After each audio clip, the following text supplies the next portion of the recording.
Nation, the armed force of the Islamic Republic of Iran are utilizing all their necessary defensive capabilities and means to confront this criminal aggression and deter the hostile acts. Consequently, all bases, facilities, and assets of the hostile forces in the region shall be regarded as legitimate military objective within the framework of Iran's lawful exercise of self-defense. Iran will continue to exercise its right of self-defense decisively and without hesitation until the aggression ceases in full and our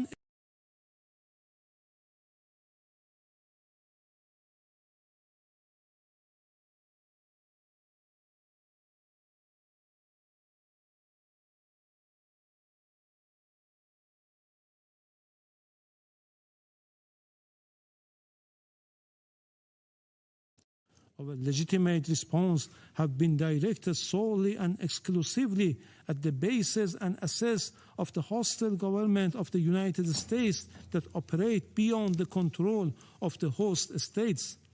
Priority has been given to the targets that diminish the aggressor capability and capacity to continue its malign actions. We had previously and formally conveyed this warning to the Secretary General and the Security Council. 4. Despite continuous U.S.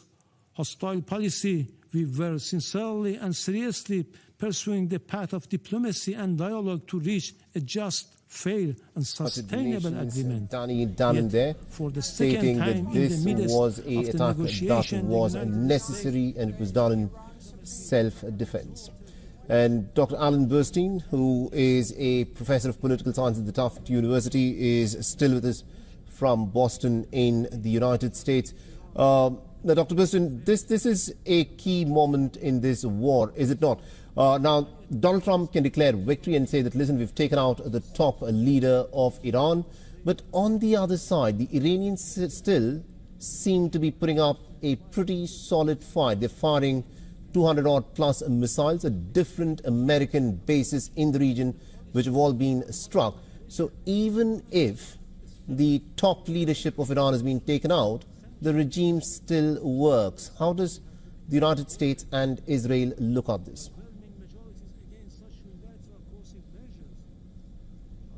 So Iran really cannot hope to fight off the U.S. or Israeli Air Force. We saw this already in the 12-day war back in June. So Iran, really, the reason that it is pummeling Israel and U.S. bases across the region with missiles is because, and why they're also threatening to close the Straits of Hormuz, their only hope is that international pressure or local pressure in Israel and the United States will bring about the governments to stop the attacks, because the Air Force and their air defenses, we saw this already, cannot really withstand against the United States and Israel. What is important, though, as you said, is that the regime is not all dependent on one man. Iran has had 47 years to develop a very well-oiled machine where there's a supreme leader, then there is the council, then there's a parliament, then there's a president. There's also different security apparatuses. There's the police, the Revolutionary Guards, the Basij, and the military. All of these still, at this point, remain loyal to the regime. So even with Khamenei dead, that doesn't mean the regime has fallen. For the regime to fall, there would have to be a massive uprising from within Iran, and you need the security forces to turn away from the regime. We haven't seen that, and I think probably too many people in the United States are looking at this like Maduro in Venezuela and are saying if you just pluck out the leader, then the regime will all of a sudden turn and be in the favor of the United States. But it's very different, because Khamenei was not a single dictator like Assad in Syria, maybe, was not a single dictator that if you remove him, everything else falls apart. There's a whole well-oiled machine here that's still surviving. Now, the Iranians have, of course, been planning for a situation such as this. They've been wargaming, they've been looking at different simulations of how things will play out. Now, for Donald Trump, for him, having a short, successful war is crucial. A long war where the United States of America is dragged on for several months and possibly years is something that Donald Trump will find really hard to explain to his own MAGA constituency. In your assessment, do you think Donald Trump will be more inclined to take the victory that is there on the table if he's taken out Ali Khamenei, Or do you think the destruction of the regime to bring about a regime change is what the Americans and the Israelis will now fight, which could result in a long-drawn war? I think we may see now a difference between Israel and the United States. Israel would be very happy to have the war continue in order to bring about regime change. We also have to look to the fact that at the end of 2026, there are supposed to be midterm elections in the United States and general elections in Israel. And in Israel, Netanyahu wants to come to those elections having brought about regime change in Iran. That's key for him to try to say, this is why you need to vote for me again. In turn, like you said, in the United States, Trump needs to come to the midterms not involved in a war. He needs to come to the midterms saying, I'm America first. We did what we had to do, but I'm not spending American tax dollars on the Middle East. That's what MAGA does not want. So we might see in the coming weeks a difference of opinion between Israel and the United States as to what is the aim. Is the aim now to ensure that a different regime comes up, even if that requires a long war? Or have we succeeded because Khamenei was the real enemy, and now let the chips fall, and if we have to go back in a year, then let that happen? I think Trump at this point is still in favor of seeing regime change, but that may change within a day or two. And Israel is going to want things to continue, and we may start to see that difference of opinion in the coming week. All right, so there are some very interesting developments that are unfolding. Things are very, very fluid at this moment. And what is also now being reported is that Israel claims that Khamenei and 40 of the top leaders of the Iranian government have in fact been taken out in these Israeli and American attacks. This, of course, is the latest that is coming in. You know, taking out 40 top leaders of the regime, how much of a blow is it for the regime? And do you think, you know, going ahead, what sort of a challenge will the top leadership in Iran face in running the administration, putting up the resistance against the American and the Israeli attacks? And how does Iran go from here? It is a major blow that such a large amount of the leadership was taken out, but I'll say that it's less surprising than when it happened in June. In June, that was a complete shock to the Iranian government that they were actually, that the Israeli intelligence had managed to infiltrate so high that in the opening attack, they managed to assassinate all the top military leadership and many politicians. At this point, it's less surprising. And one of the things that Iran has done, as you said, they were gaming this for a while. One of the things that they did is make sure that everyone has successors. So if you take someone out, that should not make the entire ministry collapse. You should have the next person just step into their shoes. So at this point, it's not going to be as crippling to Iran as it was back in June. But the main challenge for anyone who comes up is going to be to try to balance two things, to try to, on the one hand, make sure that the security apparatus still represses the Iranian people because he doesn't want them to rise up, and then still try to appease the United States to try to get the attacks to stop. He's going to try to do this dual thing at the same time. It's not going to be easy. Indeed. Dr. Alan Burstyn, thank you very much indeed for joining us from Boston in the United States of America. We'll slip into a short break now. More updates will continue on the other side. Stay tuned. Here is what we know. About 20 cities across Iran, including Tehran, Isfahan, Qom, Shahryar, and Tabriz, have reportedly been attacked. In Tehran, large explosions were reported in the district that includes the presidential palace and the compound of the supreme leader. Several high-ranking officials have reportedly been killed, including, according to Israeli sources, Iran's supreme leader Ali Khamenei, that I'm not in a position to confirm. Iran's airspace has been closed and the country is under a near-total internet blackout. The attacks have reportedly caused significant civilian casualties. According to Iranian media, an airstrike killed at least 85 people and injured many more at a girls' school in Minab, or Mogan province, and the school in Tehran was also reportedly hit, causing 2 deaths.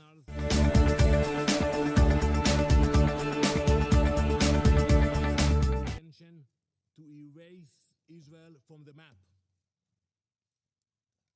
Now, as it faces consequences, Permanent representative of the State of Israel to the United Nations, Danny Danon there, stating that this was an attack that was necessary and it was done in... Killed. Meanwhile, Iran says he is very much alive. Now, it's hard to verify which account is true. In the fog of war, there is a lot of information and misinformation doing the rounds, sometimes deliberately by the warring parties, so it's best to take things with a pinch of salt at this point. And while Khamenei's condition is not very clear, let's also look at the other target, the presidential palace in Tehran's Shemiran district. This is the residence of Iran's President Masoud Pezeshkian. According to multiple reports, the American target list included all senior leadership figures. At the very top, of course, was Ayatollah Ali Khamenei, the supreme leader of Iran. He was the top target. Then you have Iran's President Masoud Pezeshkian, Iran's army chief, senior security decision makers, members of top defense councils, and commanders of the IRGC, the Iranian Revolutionary Guard Corps. The IRGC is different from the army. The IRGC does not guard Iranian people. Its sole job is to protect the Iranian regime, the Ayatollah. Reports suggest that two of the top leadership were killed. Iran's defense minister Amir Hatami and IRGC commander Mohammad Pakpour. But Iran's foreign minister Abbas Araghchi says all top officials are safe. So again, we don't know which account is true. Now this shows that Israel and the US had a clear strategy going into this one. Decapitate Iran's top leadership, erase the people who control the system. Once they're out, the regime will collapse on its own. That is the plan, it seems, because in Iran, real power does not sit with the president, it sits with the supreme leader. The Islamic Revolution, as you would know, happened in 1979. The first supreme leader was Ruhollah Khomeini. His successor was Ali Khamenei, the current leader.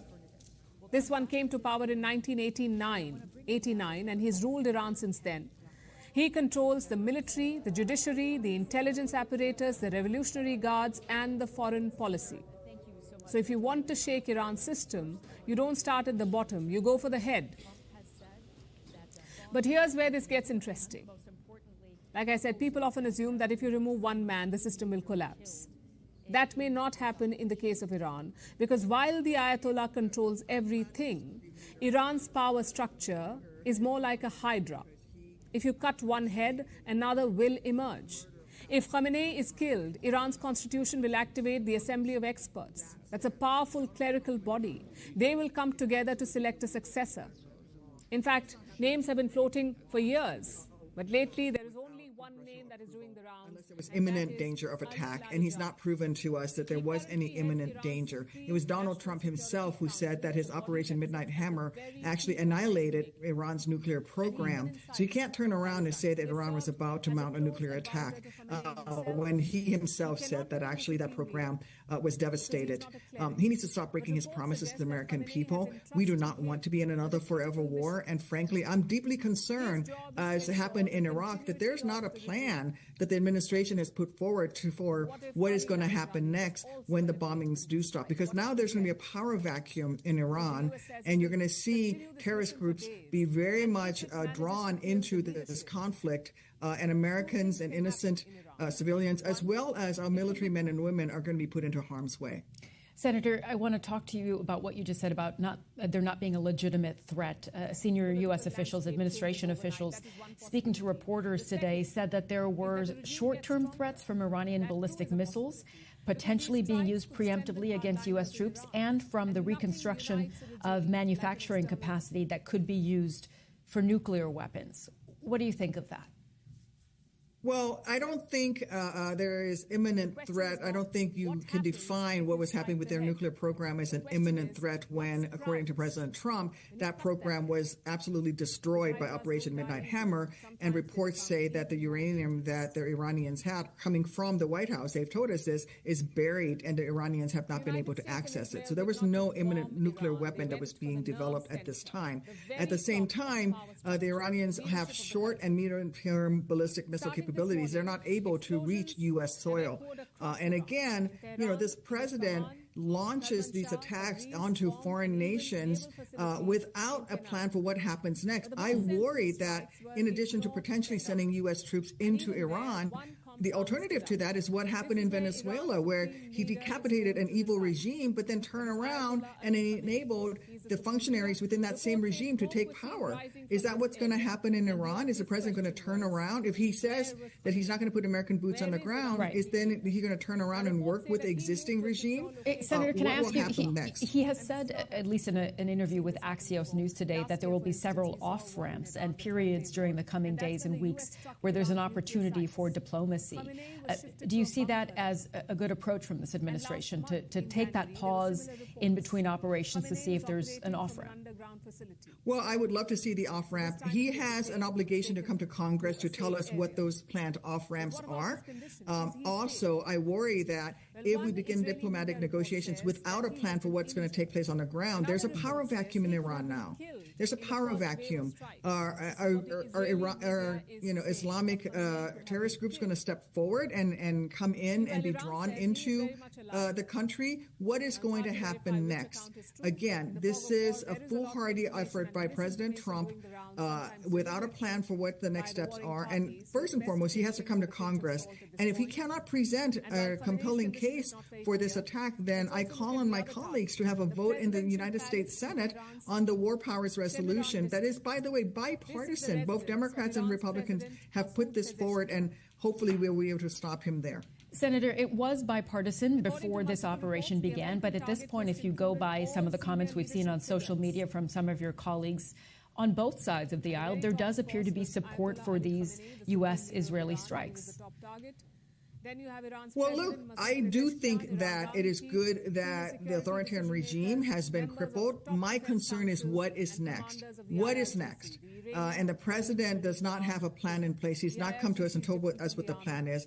And frankly, I am deeply concerned that this president continues to lie to the American people. He keeps trying to distract us away from his failures here at home with our economy, with his broken promises here in the United States by attacking other nations and committing U.S. forces, committing American taxpayers to a long-term involvement in a conflict that none of us wanted. As you're a veteran yourself, I want to ask you about what President Trump said about this operation, that regime change and this operation would be carried out from the air, not with boots on the ground. What do you make of that? Well, what he can do is create a power vacuum. The United States military began major combat operations in Iran.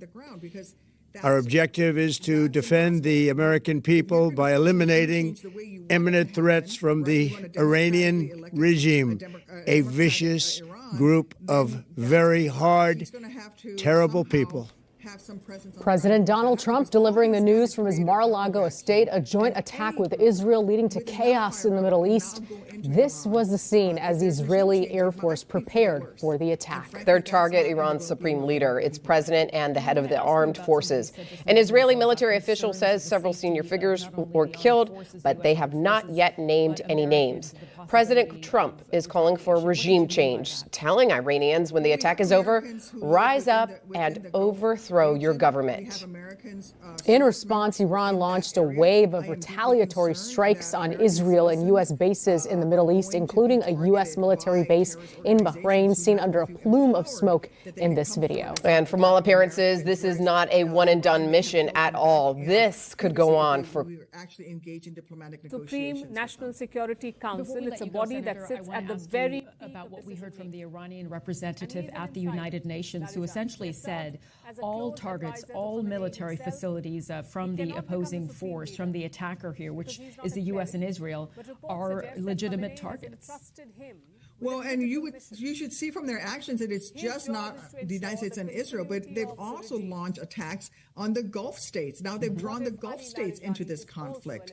So this thing is actually spreading. And what is President Trump's plan for ending this conflict, for having a regime change that is actually going to be effective at the development of a democratic Iran, and that is not going to increase the risk to Americans and to our military men and women? I don't think he has a plan. Okay, Senator Tammy Duckworth, wonderful to speak to you. Thanks for making time for us. Thank you.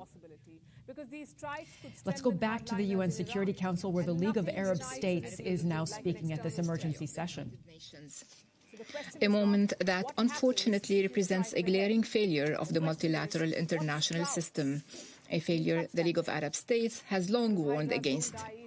Regrettably, it is a moment in which the Arab-Israeli conflict has expanded into a full-scale regional war, through which Israel seeks, through this escalation, to evade ending its occupation of Palestinian territories, to prevent the establishment of an independent Palestinian state, and to obstruct Palestine's admission to the UN in implementation of the two-state solution and the core principles of international legitimacy.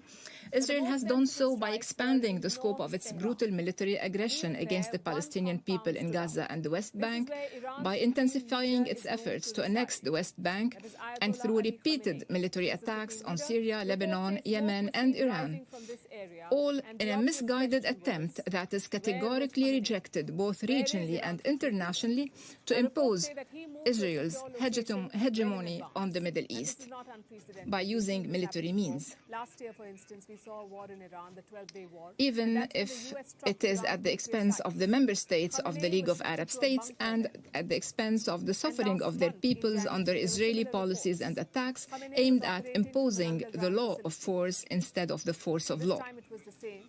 At the Council's previous meeting on this item last week, the Foreign Minister of Israel, the occupying power, made extremist religious assertions, thus offering clear evidence of the arrogance of Israel, which seeks to impose its own extremist religious interpretation on the word, claiming that all Palestinian land, including the West Bank, which cannot be annexed under President Trump's plan and under Security Council Resolution 2803, all this Palestinian land has belonged to Israel for thousands of years. Such claims reflect an unmistakable contempt for the legal, historical, and foundational principles upon which international legitimacy have been built in this council and in this organization. Despite the announcement. Thank you for joining us here on BBC News for our breaking news at this hour. The very latest on the U.S. and Israel's attacks against Iran and Iran strikes on countries across the Middle East in response. Short while ago, U.S. President Trump said in a social media post that Iran's supreme leader, Ayatollah Ali Khamenei, is dead. He went on to say he was unable to avoid our intelligence and highly sophisticated tracking systems, and working closely with Israel, there was not a thing he or the other leaders that have been killed along with him could do. This is the single greatest chance for the Iranian people to take back their country. Now, Iranian state media continue to say that Mr. Khamenei is still alive. The United Nations Security Council has convened an emergency summit over the crisis. We have been hearing from the representatives from Iran, Israel, and a little bit earlier from the U.S. as well. As we continue to monitor that session, let's speak now to Stefan Dujarric, spokesperson for the United Nations Secretary General Antonio Guterres. Mr. Dujarric, it's always good to have you with us here on BBC News. Can you take us through what you are monitoring at the United Nations at the moment and the Secretary General's comments on his concerns about what we've seen happen? Yes, Sumi, first of all, thank you for having me back on. Obviously, we are at a very, very difficult and challenging moment in a region that is already extremely volatile. We're in a situation where the margin for miscalculation is basically zero. And we're very concerned by the violations and the threats to international law that we've seen in the last 24 hours, the strikes by U.S. and Israel, the subsequent action by the Islamic Republic of Iran, which hit countries that were not involved in the initial attack. We're at just a very volatile moment right now. I want to ask you about some of the comments we've heard from the representatives there on the Security Council. In particular, we heard the Iranian representative Amir Saeed Iravan say hundreds of civilians have been killed. What has the UN seen on that, and what kind of response are you hearing there in the Security Council? Yes, we've seen the reports of a large number of civilians having been killed in Iran, people being injured and possibly killed in Israel as well. We've seen casualties in different Gulf countries. All of this is extremely worrying. And I think what is frustrating for the Secretary General is this comes at a time when negotiations were going on, right? We'd seen negotiations last week in Geneva with the news coming out of the mediator of Oman being, not negative and somewhat positive that these negotiations will go on next week. It's never too late to go back to the negotiating table to stop this, to ensure that Iran is also meeting its commitments with the UN Atomic Energy Agency. The U.S. and Israel have both said that Iran left no alternative, that these strikes were necessary. What do you think of that? Well, as I said, diplomacy is difficult. Right. Diplomacy demands courage. It's never too late. Now, we were not involved in these negotiations. We stayed in touch with the Omanis, and I think one has to take into account what the mediators themselves were saying. Indeed. We heard the Omani foreign minister speaking here in the U.S., as you know, Mr. Dujarric, saying that progress had been made. What is your concern from the perspective of the Secretary General of the United Nations about what we might see in the coming hours and days? President Trump posting on Truth Social that pinpointed heavy bombing will continue. Well, our worry is for further deterioration, obviously, of the situation in the region, not just on the military action, which could very well lead to the deaths of civilians, which we've already seen, but also the global economic impact. As you well know, the situation in the Strait of Hormuz is impacted. The situation in the Red Sea leading to the Suez Canal is impacted. I think your viewers all understand fully the impact on the global economy, on trade, on the global situation that could have should the situation deteriorate. And Stefan, before we let you go, what can the United Nations do, the Security Council do, to try to bring about more diplomacy in the coming days, to bring the parties to the table? Well, it is imperative that all those, whether they sit on the Security Council or whether they don't sit on the Security Council, all those countries that have an influence over the parties speak with one voice, and that is avoid further escalation, respect international law, and go back to the negotiating table. Stefan Dujarric, it's always great to have you on. Thank you so much for your time tonight. Thank you, Sumi.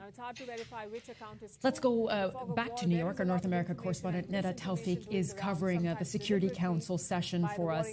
Neda, very good to see you. We've heard a number of statements, of course, from Iran, Israel, the U.S. What has really stood out to you? The presidential palace in Tehran. Well, yeah, I think the speeches by the United States and Israel defending their actions, the United States going as far as to say that it was lawful what they did, that this was, as the ambassador Mike Waltz put it, a moment in history that requires moral clarity, and President Donald Trump has met that moment.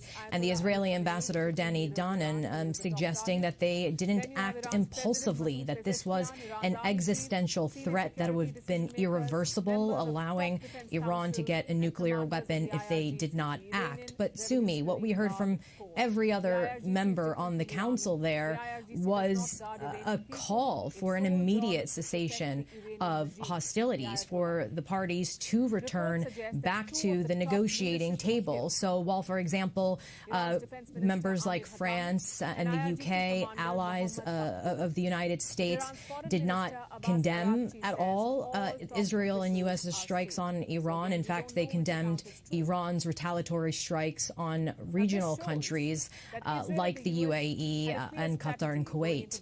But nevertheless, they want the parties as well to get back to the negotiating table.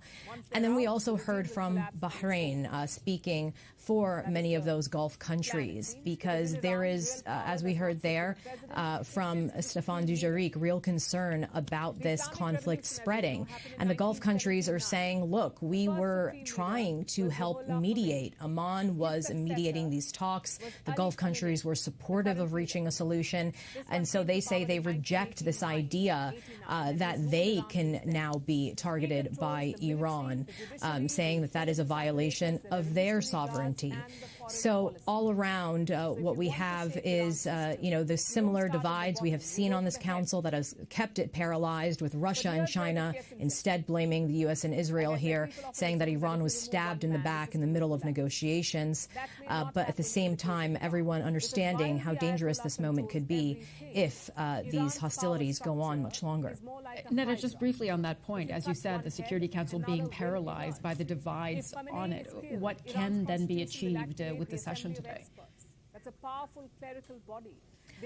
Well, look, I think the charge of the Security Council is the maintenance of international peace and security, and so it does have a duty to meet in these emergency sessions when there are concerns globally that countries and conflicts like this will continue to spread. But when you have the United States as a veto-wielding power and the UK and France also veto-wielding powers, supporting the U.S. essentially not condemning the U.S.'s actions, well, then it's very hard to kind of get any product out of the Council. And certainly what we've heard in speeches today, Sumi, is that the international community, the distrust is very high right now when it comes to just any attempt to get the parties to sit down and negotiate again.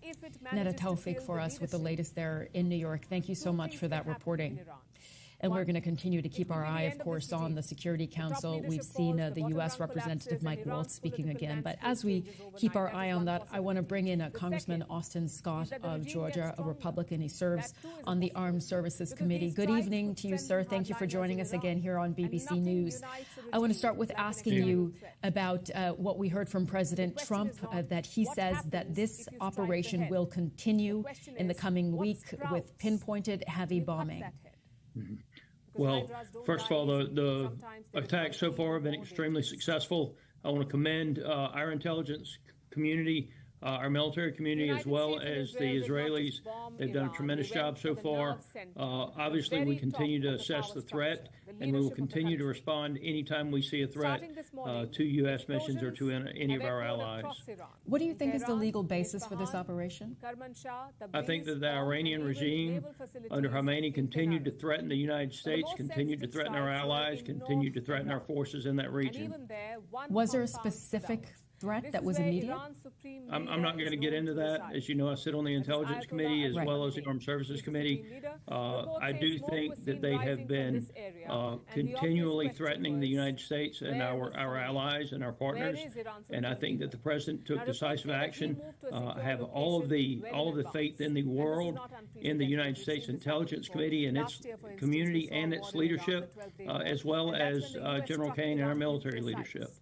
I asked because I spoke to one of your colleagues on the Armed Services Committee, Seth Moulton, a Democrat from Massachusetts, in the last hour, and he said President Trump needs to come to Congress to get authorization for war. What do you say to that? Well, I would tell you that the Gang of Eight was briefed on the missions that were going to happen, so Democrats and Republicans were briefed. Seth is a friend of mine. As you mentioned, he is a member of the Democratic Party. I'm a Republican. We see this very differently. I think that the president had the authority to take the strikes, and I think that those strikes were very decisive. I will tell you the intelligence was impeccable, and that is why you've seen so much of the Iranian leadership taken out in just the first couple of minutes of the strikes. And so again, the goal here is not to attack Donald Trump. Donald Trump is a decisive leader. The goal here is to turn Iran back over to the Iranian people. This was once a thriving country. I mean, you go back into the 70s and up to until 1979, the Iranian people were free. And they've been without freedom so long, most of them there don't know what it is anymore.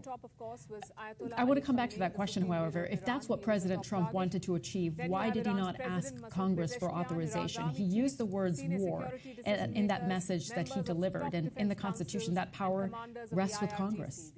As you know, during the day of the State of the Union, the Democrats demanded that he release the plans for Iran. This is simply not possible to release your military plan so that your enemy can see what you're going to do. It defies logic. Nobody would do that. And so the president took decisive action. I expect that Congress will speak on this when we are back in session. I'm happy that the Iranian people now have a chance to take their country back. I think you'll see people who oppose the president on the majority of the things that President Trump has done continue to oppose the president. And I think you'll see those of us who support him make our decisions based on the facts. And the fact is that the Iranian people and the world have been attacked repeatedly by Khomeini and this Iranian regime that no longer exists. And so the goal here is simply to turn Iran back over to the people that Khomeini and his regime have been so brutal to. So can I ask you, Congressman, among the supporters of President Trump, there are those who voted for President Trump because he had said that the U.S. would not engage in foreign wars, would not engage in regime change and nation building. What do you say to those supporters of President Trump who ask why there is now a war in Iran with U.S. troops involved for possibly an unlimited amount of time? At this point, we don't know when this might end. I think this ends very, very quickly, candidly. And what the president has committed to is no foreign wars that we as a country are tied up in for decades and decades and decades as the last one. And so the rules of engagement matter. The rules of engagement, if somebody is going to fight Donald Trump, is the red, white, and blue wins and you lose. And so I very much support his rules of engagement. We're going to continue to do what it takes to keep our troops safe. We're going to continue to do what it takes to keep our partners and our allies safe. Now is the time for the Iranian people to rise up and get their freedom back from this barbaric regime that no longer exists. Okay, Congressman Scott, thank you so much for making time to speak with us tonight. We really appreciate it. Thank you. Let's speak more about the U.S. perspective with my colleague, our North America correspondent, Simi Joaloso, who is with us. Really good to see you. Tell us a bit more about the reaction that you're seeing here in the U.S. from Republicans. Two things can happen in Iran. One, it could be the end of this regime. There's been a mixed reaction from Republicans to Donald Trump's strikes in Iran. There has been a lot of support from him. We've heard from Senate Majority Leader John Thune, who says that Iran's nuclear ambitions pose a clear and unacceptable threat to the US. So the question is not what happens if you strike the head. The question is what sprouts when you cut that head. That's reflected by Attorney because General hydras Pam don't die Bondi, easily. Sometimes they become even more dangerous and decisive. And then House Speaker Mike Johnson has also said that Iran is now facing the United States and Israel consequences for its lack of agreeing to a deal with the U.S. and that President Trump and the administration have made every effort for a peaceful Can you outline some plausible scenarios of where this goes from here? But not all Republicans are supporting the most plausible scenario is we strike for a couple of days, and then Trump says, I declare victory. We've taken everything away from Iran. Yeah, they haven't had a regime change, but they can't do anything. We destroyed their missile capability. They're not going to build nuclear weapons. If they do, we'll come back. Hooray. Give a lot of medals to the Navy and the Air Force personnel. Declare victory, and we go on to the next thing. That, to me, is the logical outcome. To notify Harlan Ullman, thank you very much for joining us on Al Jazeera this hour. And will allow 60 days of engagement. Now let's return to the United Nations, where an emergency meeting of the Security Council has been held in response to the U.S.-Israeli strikes on Iran. Al Jazeera's Gabriel Elizondo is live with us from UN headquarters. Gabriel, bring us up to speed. I'm seeing on the feed there that the meeting, if I'm not mistaken, is now over. All the speakers have spoken. So what came out of this? Secretary of State Mark Yeah, that's right. The meeting just ended in the last few minutes. It lasted about 2 hours long. We heard from all 15 of the Security Council members, as well as Secretary General Antonio Guterres, as well as the ambassadors from Iran and Israel as well. So this meeting has now concluded. I guess there's several takeaways here, but I think that first off, the Secretary General himself addressed the meeting. He said that he was called out what he said is a blatant act of aggression aggression by the United States and Israel against Iran, saying it was an illegal violation of the UN Charter, but then also condemned the retaliatory actions by Iran striking U.S. interests in the Gulf region. The Secretary General said that this is complete escalation now that could spin completely out of control. Now, when it came to other issues, both the Iranian ambassador basically saying that they were in the middle of talks, as we now know, and that the U.S. and Israel basically ended these talks on the nuclear program because of these strikes against his country. Both the U.S. ambassador and the Israeli ambassador said that the talks had essentially reached an end point and that there was no further justification for carrying on any sort of talks. That was essentially the message that we got from the U.S. ambassador and also the Israeli ambassador.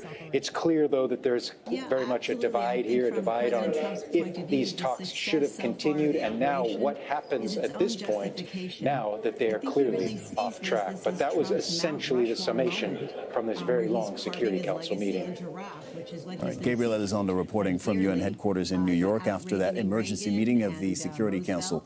Gabe, thank you very much. Joining us now from San Diego in California is Henry Ensher. Sir, you're a former U.S. ambassador and you're deputy and former deputy assistant secretary of state. Thank you for joining us. I'd like to know what you take away from where we are right now. We're not even 24 hours into this conflict, but where are we after day one, after this opening strike or set of strikes from the U.S. and Israel against Iran? Hey, well, look, thanks for having me, first of all. But second of all, let's be clear. No matter what happens, the most likely outcome is that Iran is going to continue to behave as Iran always has. Simple fact is that we can go back literally thousands of years and see that whoever is running what we now call Iran always seeks domination in its immediate space. So I would expect that that will continue.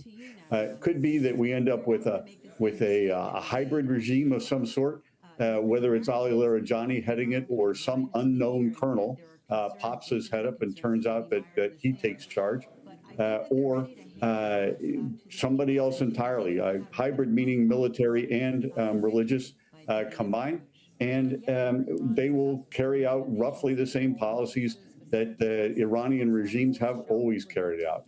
The least likely outcome is, of course, a democratic society, which is in polity, which is aimed at living in peace with its neighbors. That's not at all likely.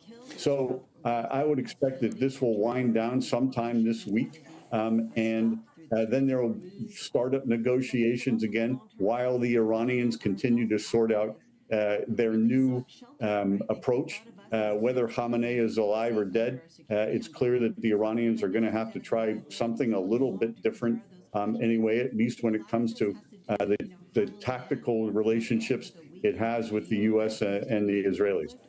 I'll leave it there. So Donald Trump and Benjamin Netanyahu appear to be banking on regime change that would come about through a mix of their military strikes and a popular Iranian uprising. Do you see that as a realistic scenario? Look, I guess the point that I'm trying to make any difference at all. Whoever rules Iran is going to act like an Iranian. Okay. Now, as to whether the people are ready to charge the gates of IRGC headquarters, look, that comes about only after it's clear that the security forces are ready to talk about how to wind the operation down. I mean, that's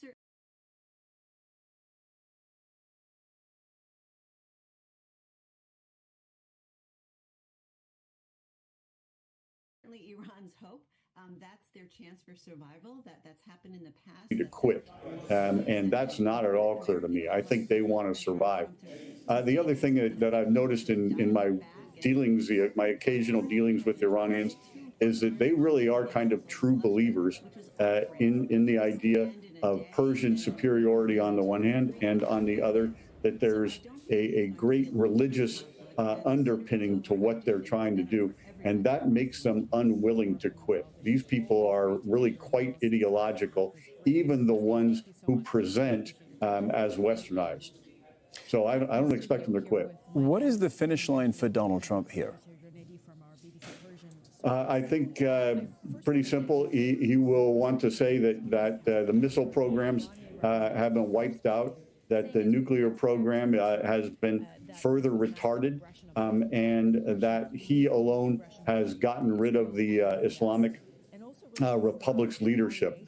I think at other moments he will also say that he has at last gotten revenge for bad Iranian behavior at the beginning of their regime, of the hostage crisis. He's taken revenge for the killings of Americans in Iraq, and he will declare victory.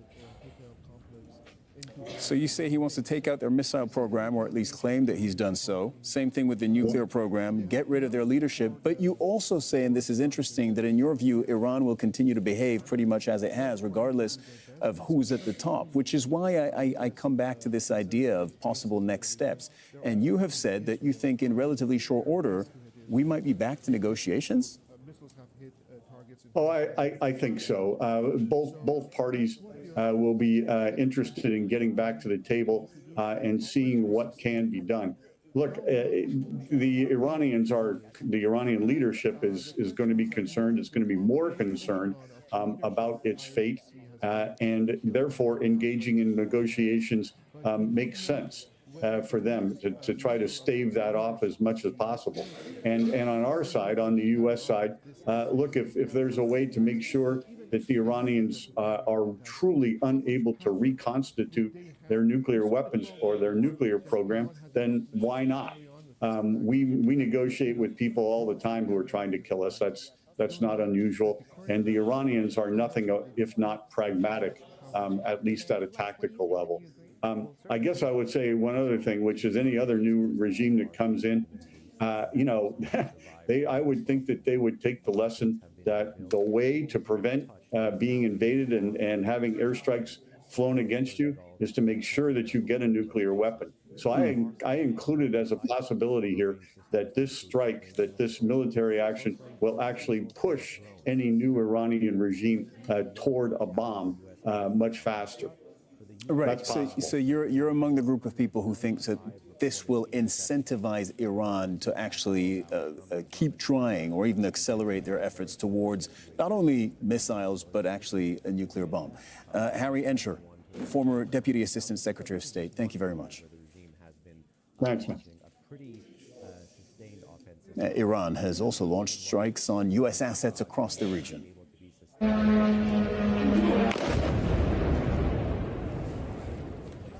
Iranian drones have struck several residential buildings in Bahrain's capital. It is not yet known if there are casualties.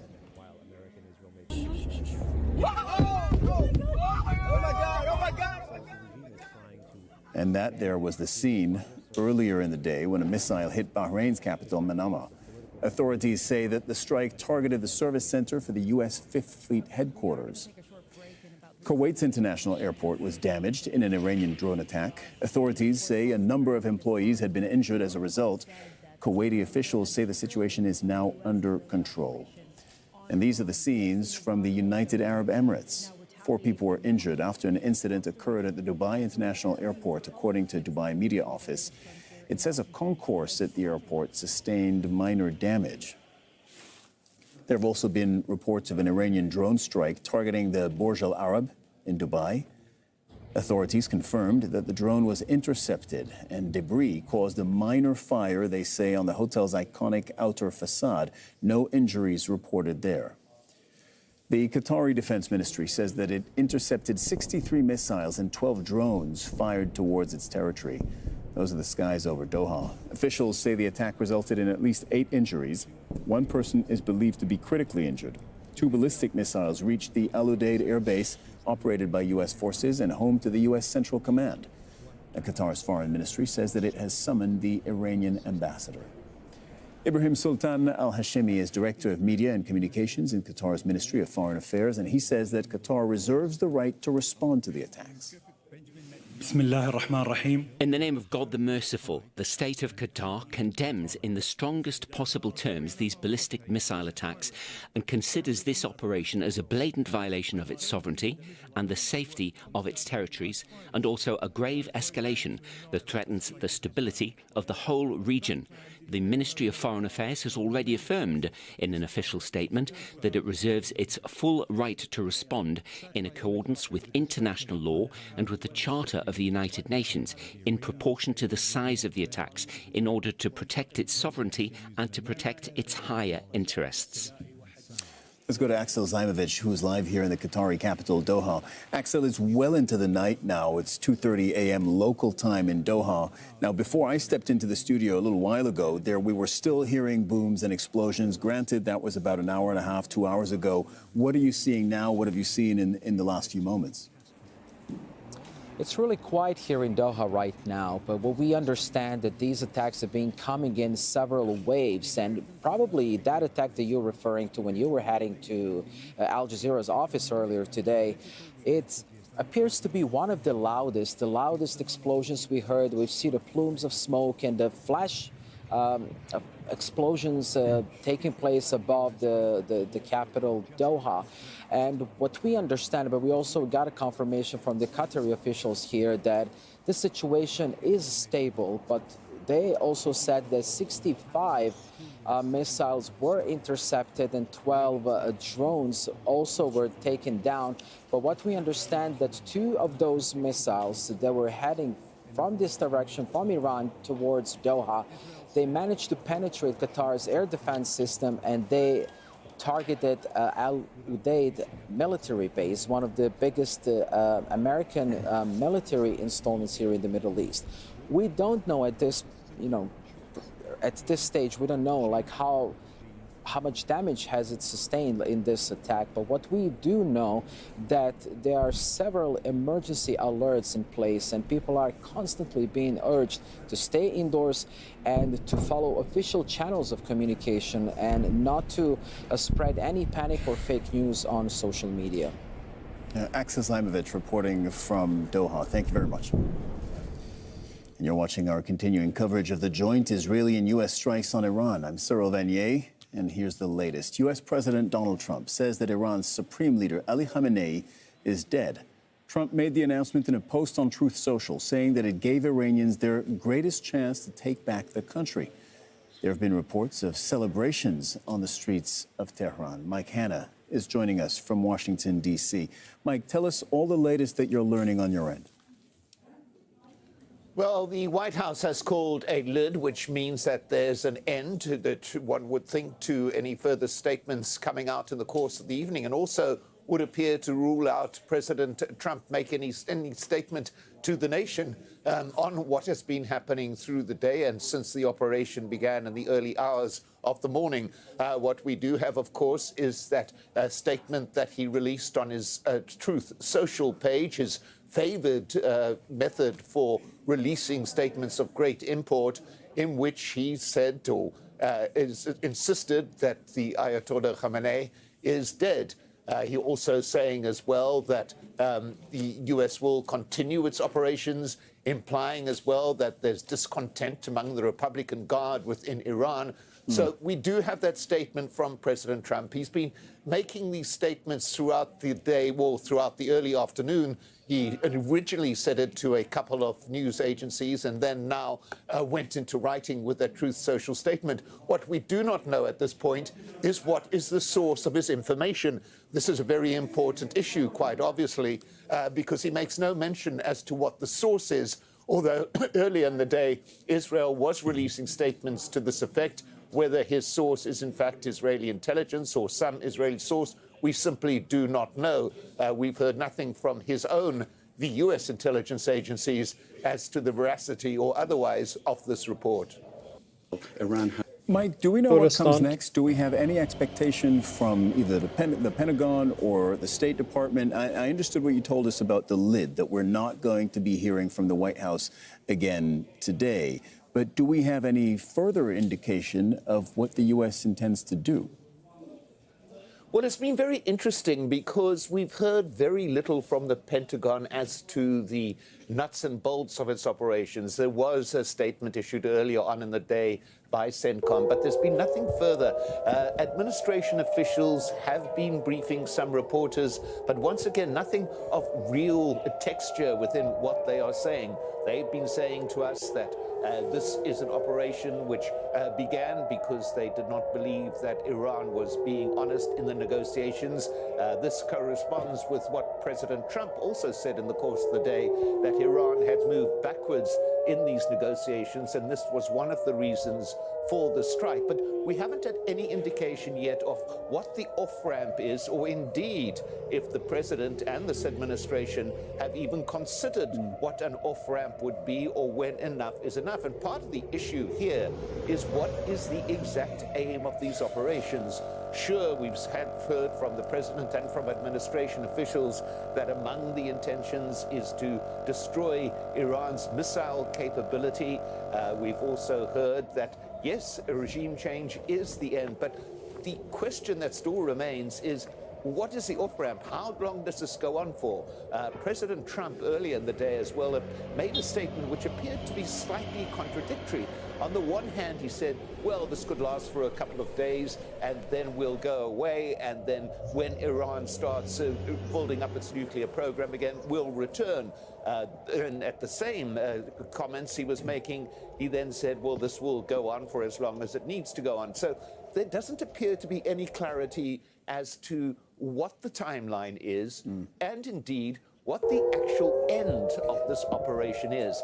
And that, in a way, is deeply disturbing, that this operation has begun without any public information, at least, about what is going to bring it to an end. President Trump also hinting that negotiations are not on the table, although at this particular point in time that would appear to be rather ludicrous. But still we have this situation where there's absolute lack of clarity. We've been getting reports from the administration officials about what the reasons for the operation are, but we haven't had any full textual comment about what is the off-ramp, what are they attempting to achieve, and when will they believe, the U.S. administration that is, and the president, when will they believe that it is time to pull back? That's a very interesting question, Mike. And since this is a U.S.-Israeli war against Iran, I will be asking that question also to Nida Ibrahim, who's in Ramallah, and ask her what the Israelis are saying about next steps. Mike Hanna, thank you very much. Nida, I think you heard Mike there. He was saying we have no certainty from U.S. authorities, neither from the Pentagon, neither from the State Department, neither from Donald Trump himself, as to really what next steps are. Donald Trump has said this on his social media, that the bombing essentially will continue for the next few days, essentially throughout the week. Have the Israelis given any more information on or clarity on what they intend to do next and where this goes from here? Well, there are several elements at play in Israeli politics. There is, of course, the Israeli Prime Minister Benjamin Netanyahu, who has been talking about a regime change for a while now, and in his speech my country never today, expected he talked about the fact that the war should take as much time as it Kurdistan, needs. Kermanshah, Of course, that would not play well in the overall Israeli public that is not accustomed to having to go to shelters that often, remember, we have been talking about the war that took place last June. Now this is a continuation, so he needs to strike a very careful balance between showing the Israeli public that this is a war that he must take, that he must fulfill his duties on, but also to the extent that does not cause the public to turn against him. And we've been hearing from Israeli media talks about that the Israeli security cabinet did not want to put regime change as part of the war's goals. It seems that the issue that the army and the military establishment is mostly concerned about is the fact that they want to subdue the the Iranian threats. They want to kill the nuclear program altogether. But it seems that in the political spectrum, and we're talking here about Netanyahu, who has been advocating against against Iran for decades. It seems to be that this moment is the moment that Netanyahu is finding it crucial and key to push for a regime change. It might not necessarily be that they will, this war will oversee that regime change happening, but at least it would be a major push towards it. We didn't see any confirmation from the Israeli Prime Minister's office about the killing of Khamenei, but we have been seeing Israeli officials congratulating and talking about on the foreign side of the news, killing, especially Al Jazeera, we have been saying, and you've been they are getting reports to our only audience, 2 officials a day, everyone else is safe. by the Iranian So I wanted to play foreign news first because one thing I realized, the American news always want to tell you a certain perspective, and it's not the whole story. The other problem I have, I'm going to show you this and read it. Whenever there is a success as far as a particular target being killed, there is a meeting, there is a press conference. We have not seen a press conference. In fact, one of the interviewers on Al Jazeera just mentioned we're not going to hear from the president. Yeah, it's a little bit before 2 a.m. where you are, so this doesn't stop. It's going on throughout the night, and you just answered what was going to be my next question. 3:40 right now on the West Coast in California. It's about 6:40 on the East Coast. So if there was confirmation, there would have been a press conference whether he's in Mar-a-Lago or not. That's what I find strange. He decides to tweet on Truth Social, but then we're getting reports on the other side of the world and they're not sure. They just had a 2-hour UN Security Council meeting. They just basically aired out their grievances, that's difficult. But to me, this is more like strike first, ask questions later. And that's what's happening right now. If you've been watching my live stream, if not, I will have it pre-recorded. Go back and watch it. So what we're going to do, I'm sure some of you have already seen it already. And the Senate Armed Services I'm going to pull up this Truth Social post so you can get a second idea of what he was saying. What I can Democrats have been trying to get a vote from the Iranians to limit the president's This is quite contradictory again, just very similar to the claims regarding the death of so this is what he posted. It's like around 2:28. Just a few hours ago, we've got this statement from IRGC about the he had posted it around 1:37 p.m. Eastern time, so that would have put it Operation like around 9:37 my time. Reports that the country, in retaliation to so Khamenei, one of the most evil people in history, is dead. This is not only justice for the people of Iran, but for all great Americans. Which, to be honest, we're not going to be affected by this. Only the military over there, and that's been a proven fact throughout the wars we've had, the 2 Gulf Wars, the Jordanian war, the Gaza, all that. If you overseas in that area, you will be affected. There's nothing coming this way. Now, the most that we may have happen is like 9/11, but that was a sleeper cell situation between, if I'm not mistaken, I think it was Afghanistan and our government, but we blamed Iraq. If you last heard, Afghanistan and Pakistan are now back to fighting. That's kind of the problem they had back then. Very escalated situation, and on that we've got he's just spewing whatever sounds good. National Security Council but for all great Americans and those people from many countries throughout the world that have been killed or mutilated by Khamenei and his gang of bloodthirsty thugs, he was unable to avoid our intelligence and highly sophisticated tracking systems. Now, right now, I think escalation that's funny because George Bush could not catch Osama bin Laden, and they always was claiming, oh, we got him, we got him, we got him. Now, Iran has warned that any it took almost 3 years later for intelligence to officially get rid of them. And that, you just heard from Tawhid, has been repeated by the credit went the to head of the National Security Council in Iran. Obama. In a speech addressing the UN Security Council this time, I might be wrong. It might have taken 2 years. Says that Tehran he got him in 2 to years, defend just that itself, quick. and that all U.S. bases, facilities, and assets. Take that with a grain of salt,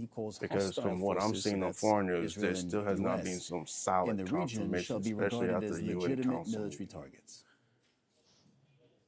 So working closely with Israel, which that's a given. In fact, if you watch my last video, I mentioned I met a lady who was Iranian, and I told her I feel like this wasn't going to be the preemptive leader to World War III. So far, I have not been proven wrong. I wish she was right, because I said Russia and China is not going to act right away.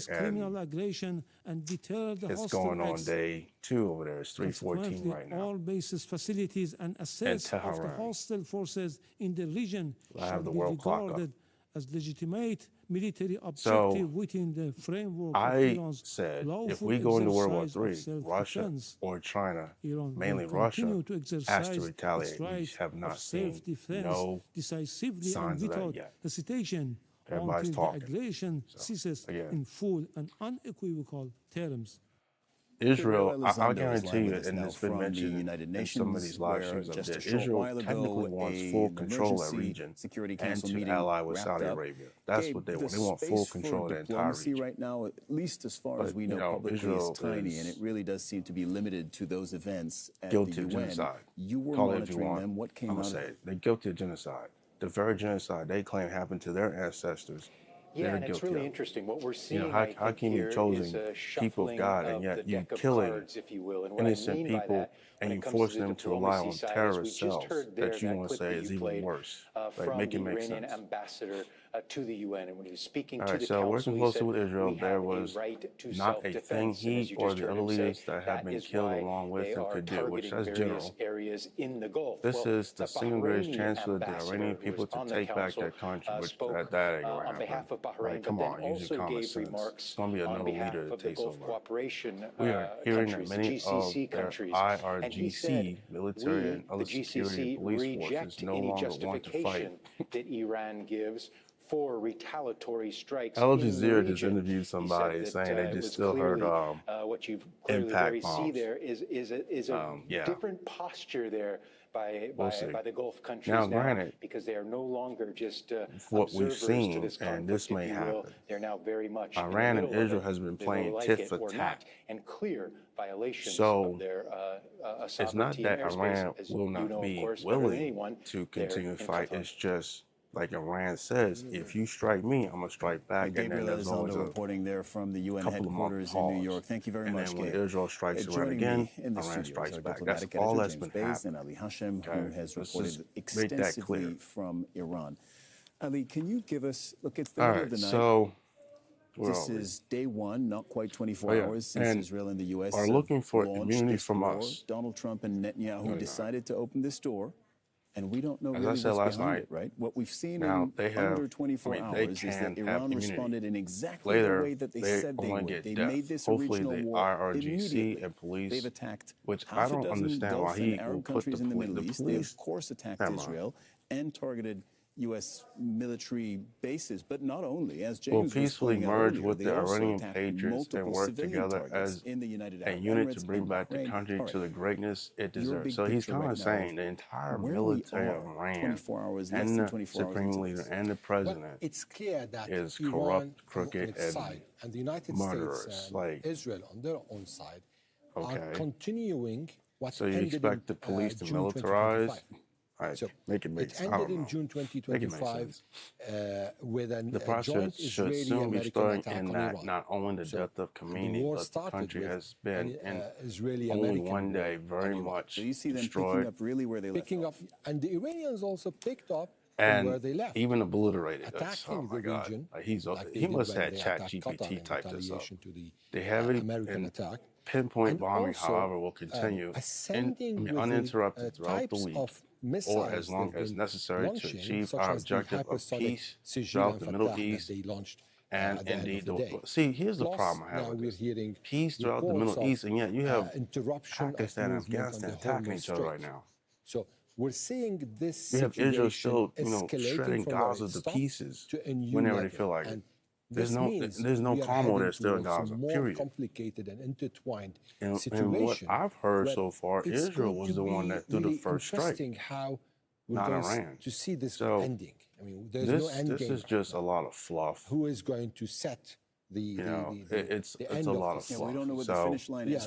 let's just keep our eyes open, keep our ears open. We're in another fast strike war, which makes no sense. The Israelis are saying, the Iranians are denying. I don't know what Israel's agenda is, but I do know Israel does not like the fact that Iran defends Gaza. I guarantee you that's the prime reason this is behind right now the biggest question. They're just going James, with America's narrative. Oh, we are attacking Iran because of nuclear issue that they have nuclear weapons. No, that's not the problem. The problem is Israel does not want Iran to retaliate on Israel for attacking Gaza. That's been the problem with Israel. Taking place at all now, and all of those people sitting around if you get rid of Iran, Israel can do what they want with Gaza because that's the only resistance Israel has left right now is Iran. They are all bystanders of these let's events. see what goes on the other day. Very much in the hands of if the I don't US, see any new developing reports in the next, I would say, which is Israel. 3 to 8 hours because it should be hitting 6:20 in 3 hours over there.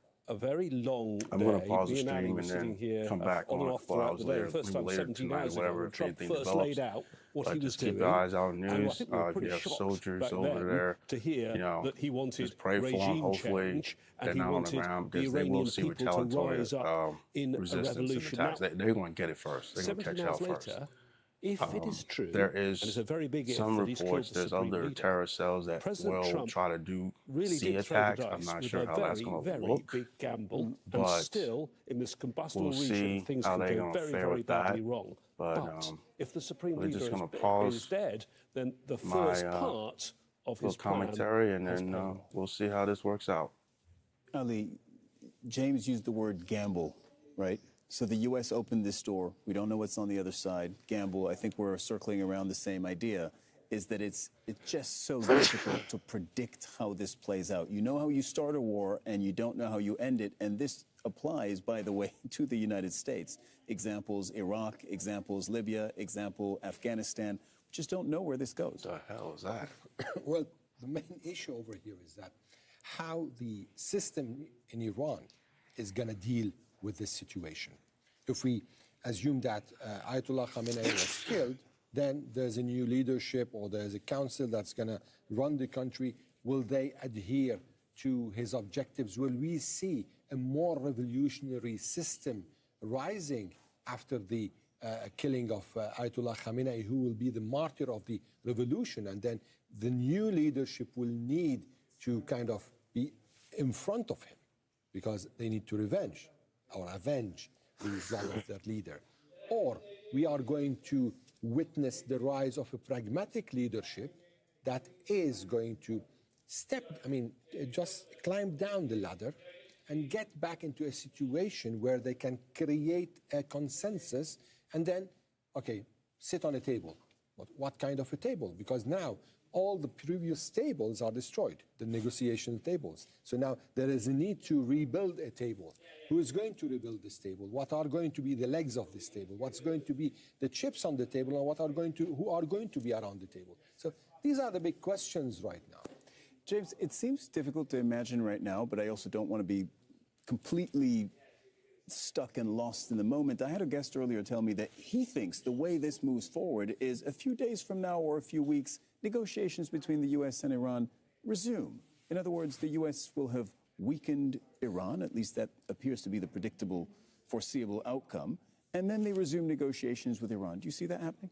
Well, if there is an Iran in the form that we know it, and who will be in charge in Iran, I think until we know that huge question of the fate of the Supreme Leader, and we only have Trump's word for it. Now, I would say in the US system normally that if a president is going to come out and say something as significant as that, he's going to get buy-in from the whole of the US intelligence community. But of course, the administration of Donald Trump does not work in the traditional joint agency way that the US normally works. So there remains a big, big question about the Supreme Leader. Yes, I was surprised after last year's attack by Israel, joined in by the US, that diplomacy could be put back together so quickly. So there is a possibility, but I think it depends what sort of Iran is in place. As you said before, you raised the examples of previous US wars. You raised Libya, you raised Iraq, you raised Afghanistan. Afghanistan went on for 2 decades. Iraq, regime change turned into a civil war. Libya is still a really seen as a victory. Yes, we're day one, and if Donald Trump is right about what's happened to the Supreme Leader on his metrics, and I seen as a victory, follow this. That's seen as a victory, but it's a very long story to come. Is there a recent example where this kind of thing works, when we're talking about a regime change gamble where the U.S. has done this successfully? Maybe I'm just too tired, but I can't think of one, or at least a recent one. Well, a regime change, complete regime change with success, I don't see any success story before. Right, with a happy ending. The only one was in Venezuela, and it's not a regime change. He just changed the head. No, they had used an interesting word, the Americans at the time. They had said behavior change. Keep the regime in place, take out number one, who was Maduro, keep number two, who is Delcy Rodriguez, and who's now in power, and have her change the country's behavior. Go back a little bit further to George H.W. Bush and Noriega, and the removal of Noriega in Panama, perhaps. But you're going back. So 80s? Gosh, I covered it. And I think 1989 into 1990. It was over that New Year period. Yeah. Okay, so we do not have many examples of something like this working in the way that Trump and Netanyahu have laid out their vision. Ali, you lived in Iran, you reported on Iran. Donald Trump and Netanyahu were both addressing Iranians directly and saying, this is your moment, you might not get another one, go ahead and rise up, get the Ayatollahs out and take charge of your country. Do you see that happening? Well, without force on the ground, there's nothing that could happen this way. Without the IRGC defecting, and defecting from what? They are the Islamic Revolution Guards, so they are meant to defend the revolution. So without a military or an armed force on the ground to do that, nothing like that. They're meant to, but the gamble is, when the regime is under stress. Yeah, but then people will be just face to face, and not all the people. Because we've seen last week demonstration protests at the universities in Tehran, and we saw 2 streets. A street with the Islamic Republic still preserves a solid block. Ideological people who believe in this system, or people who believe that this system serves their interests, or people.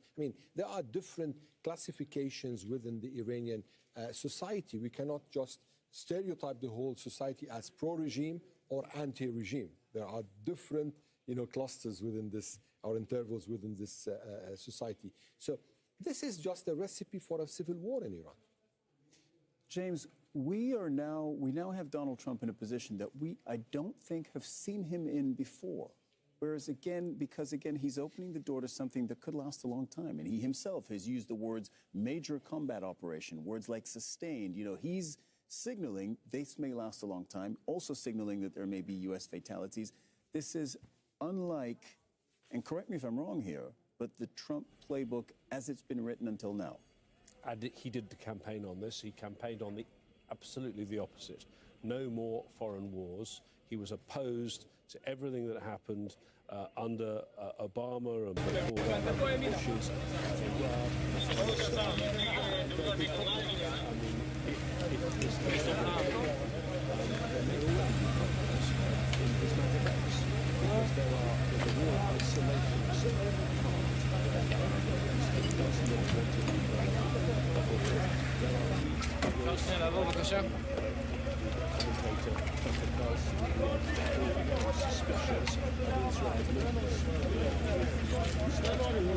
We're here in a demolition site in the middle of Ramat Gan, a civilian area that was attacked by the Iranian regime and destroyed a lot of buildings and hurt innocent civilians who were sitting in the houses, eating their Shabbat meals. And suddenly a missile hit their house, and some of them were injured, some of them are trapped, and we are here to rescue them and take them out.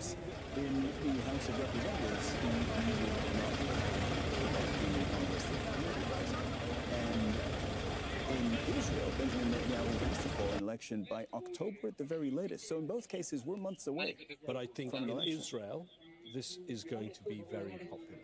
I mean, I think that is depending on the outcome. Yes, but I think the same will apply in Israel as the US, and you've seen the way Donald Trump does things. I can tell you that we do have a number of injured, but I can't go into detail of the exact number or the exact location, as I said.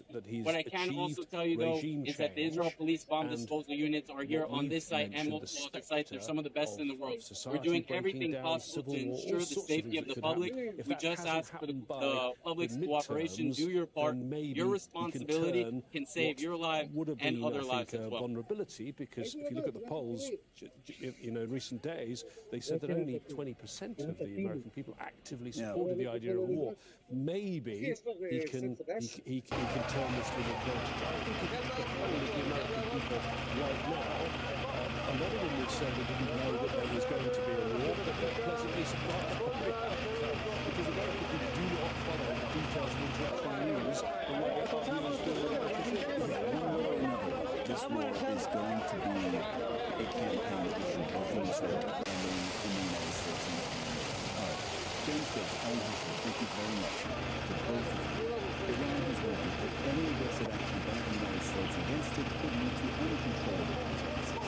In a speech addressing the UN Security Council, Iran's ambassador says that Tehran will continue to defend itself and that all bases, facilities, and assets of what he calls hostile forces in the region, which means that the U.S. and Israel should be regarded as legitimate military targets.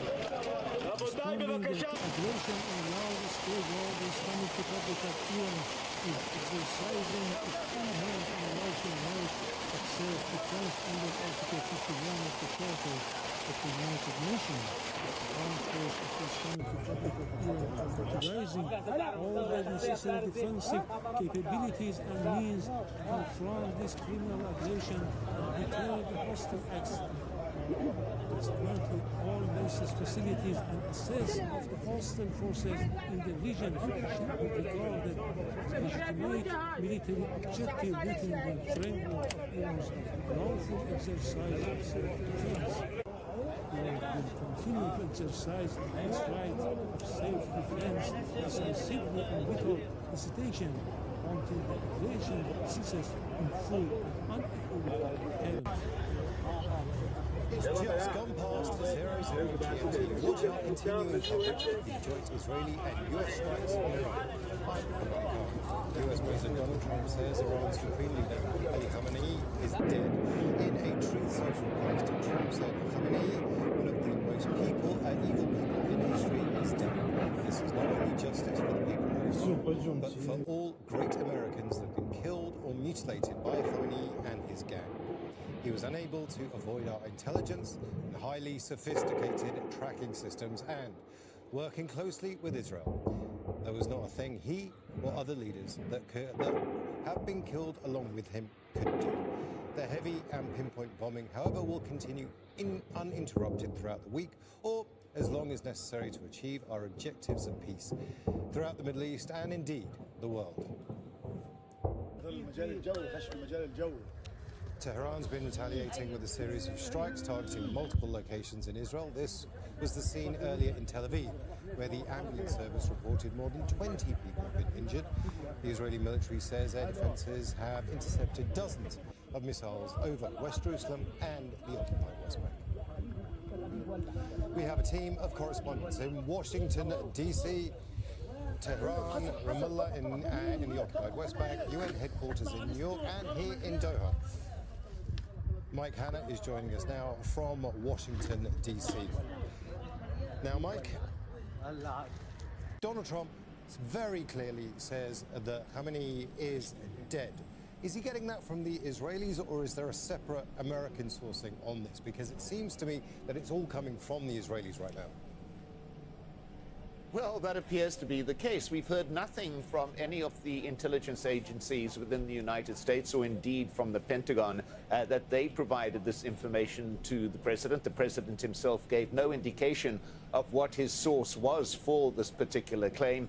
The Israelis had been saying it throughout the day or earlier in the day, so the assumption is at this stage is that he got it from Israeli sources in terms of this. So this is the issue. This is a question that has been being asked about it, is why was he so certain? Because this was a very carefully drafted statement.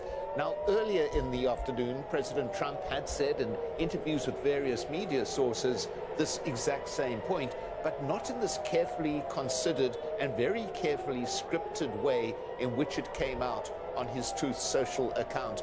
You read some of that posting by him, but I think also a very important point in the posting as well is that hopefully, he says, the IRGC and police will peacefully merge with the Iranian patriots and work together as a unit to bring back the country to the greatness it deserves. So within this posting as well, he's claiming that there is some kind of insurrection or resistance to the leadership within Iran, that there can be some kind of popular uprising, that the idea of regime change, which appears to be one of the reasons for this operation, is a real possibility.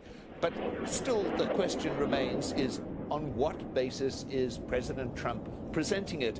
On another point in this particular statement, he says, we are hearing that many of the IRGC military and other security police forces no longer want to fight. Well, we are hearing doesn't say where are we hearing it, and that is exactly the same with reports of the killing of Ali Khamenei. So this is a lot of questions that are being asked, and as yet we haven't had any answers from U.S. administration.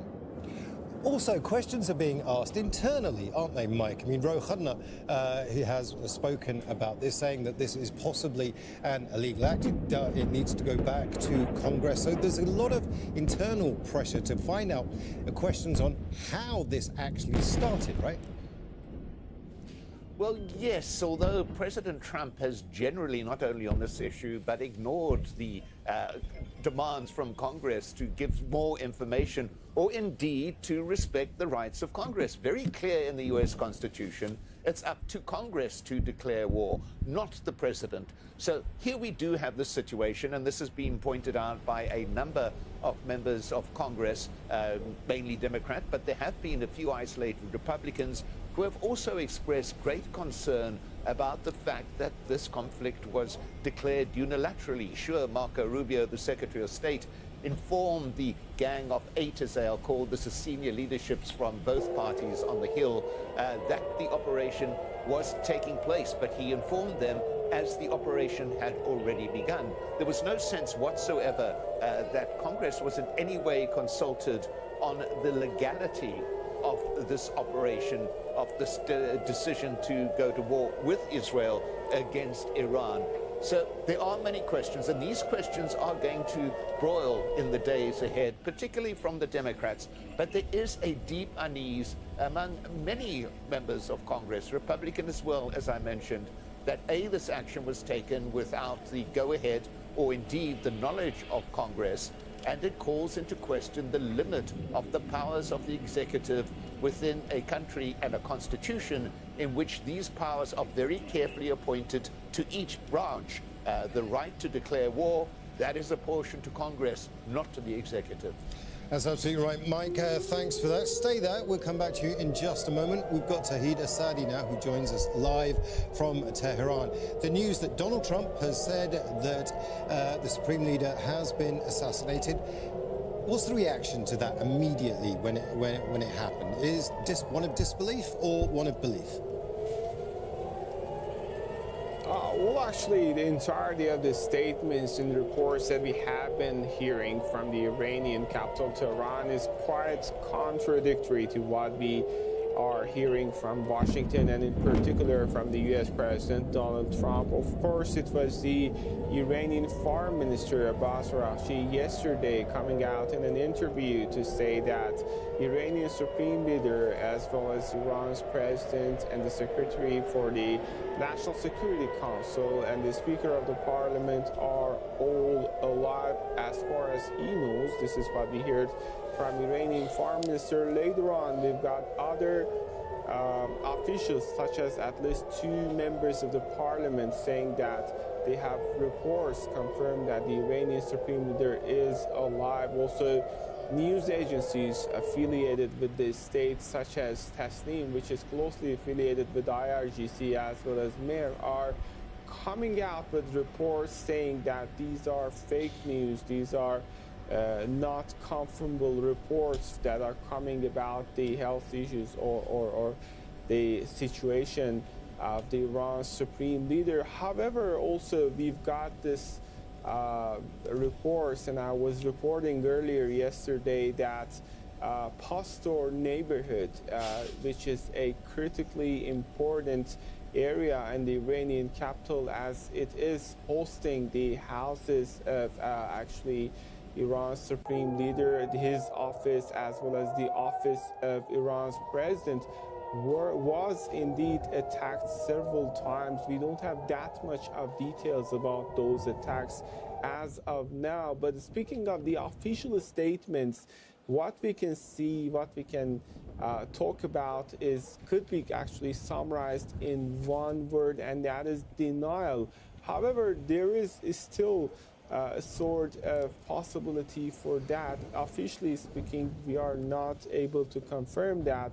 Also, speaking of the process, according to the Article 111 of Iranian Constitution, actually there is a process in case of a death of Iran's supreme leader. Under that circumstance, there is going to be a council of 3 people, including the Iranian president, the head of judiciary, and 1 cleric from the Guardian Council, who are going to take control of the country. Also, we have been receiving reports about authorities being given to Ali Larijani, the Secretary of National Security Council of the country. All in all, we cannot confirm these reports. However, there are processes that in case of such an event, and that's going to be a game changer if that happens for the actually next course of action down the road. Well, Tahid, let me just take you back to the beginning of the day and the attacks that took place. It was not just Tehran. Attacks took place in the clerical city of Qom against the Iranian Navy. Just talk us through how events unfolded. Just give us, our viewers, a reminder. Well, actually, as you said, it's not just Tehran, but also in different cities across the country, Urmia and Tabriz, as well as Minab, which we saw 1 elementary school being targeted. And on that, we've got the latest report that more than 100 students, girl students at this elementary school were killed.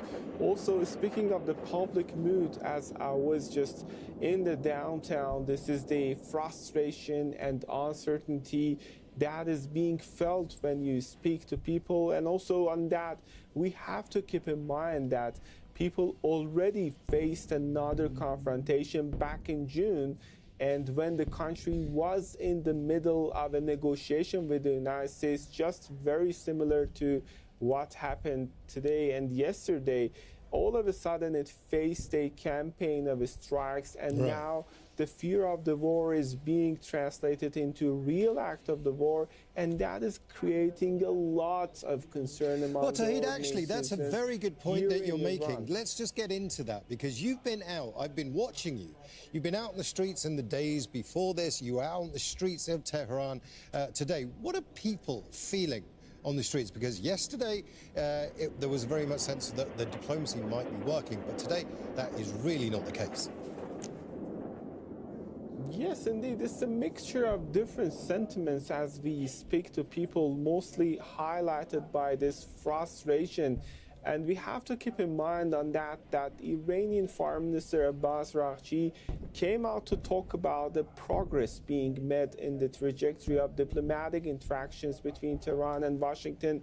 And that created 2 channels of hope for people.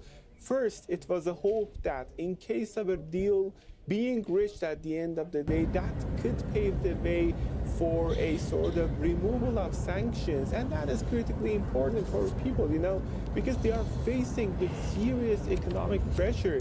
And back in December last year, we saw massive protests driven by the economic pressure that people were feeling and are still feeling. This is one channel. And then the second channel of hope was related to a possibility of de-escalation. People were convinced that in case of a negotiation, there was a possibility for this de-escalation. But right now, negotiations seem to be failing, and the reality on the ground is on the basis of a confrontational scenario. That's Tahir Desadi there, live for us from Tehran. Let's now go to Ramallah in the occupied West Bank with Nida Ibrahim. Nida, in many ways, where you are right now is almost ground zero for the attacks taking place against Tel Aviv, against other places within Israel, and in Palestinian territories as well, because it's a very small country. Just take us through what you have seen throughout the day. Yes, and from where I'm standing here in Ramallah, overlooking Tel Aviv, throughout the night, we were able to see, me and the team, and hear sounds of interceptions, as well as sounds of probably rockets making impact, as well as the sirens being sounded all over, depending on where the area the Israeli home command says for the people that they're expecting the missile launches to be hitting. But indeed, this is a place where Palestinians have no shelters, have no missile batteries to fend off the missile launches from Iran and direct them elsewhere. Indeed, we've just heard in the past 15 minutes the news of either a rocket or shrapnel from a rocket that has been intercepted falling on an area in Qalqilia, which is a city to the north of the occupied West Bank, very close to an illegal Israeli settlement. We're still waiting to hear if that caused any damages.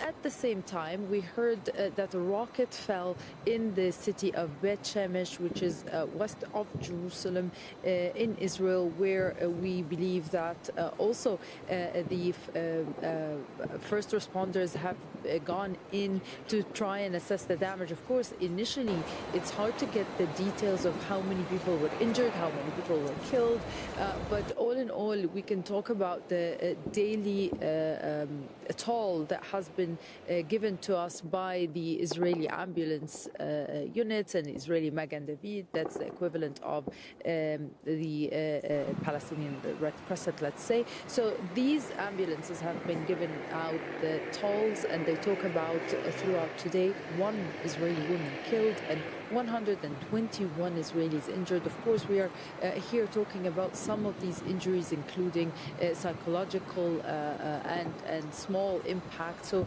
we are saying that most of these injuries have been minor. Now, Nida, I want to pick up on one of the points you just made, because you said, and it's very clear, that the Palestinians don't have the kind of early warning systems that the Israelis have. They don't have the kind of bunkers that the Israelis have. They don't have that app that alerts you when missiles are coming through. And the reason for that is quite clear, isn't it? It's because the Israelis simply don't allow the Palestinians to have that technology, right? Yes, indeed, and even in illegal Israeli settlements that are in the heart of the occupied West Bank, there are the missile interceptors that would point the rockets away from the settlement, but they don't take into consideration that there are Palestinian people where the debris or where the interception might fall there near to where they are, where they live, where their children live. So that's just part of how Palestinians feel under Israel's occupation, where their lives are not regarded as similar or as the same value to their counterparts, the Israelis who are living inside the occupied West Bank or the ones living inside Israel. That's part one of how the war is impacting Palestinians. Part two is that the Israeli raids and the Israeli settler attacks did not stop. You might think that it's day one of the war, it's a Saturday, that the Israelis are rushing to shelters or probably buying some food and necessities. But no,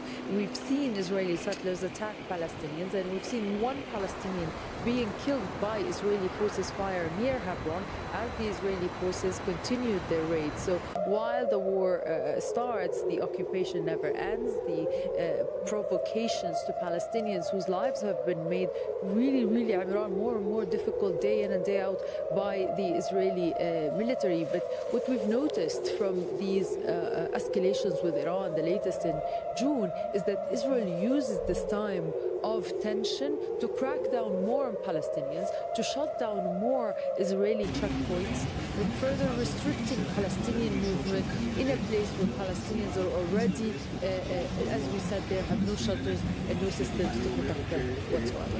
That's Nida Ibrahim there, live for us from Ramallah, the occupied.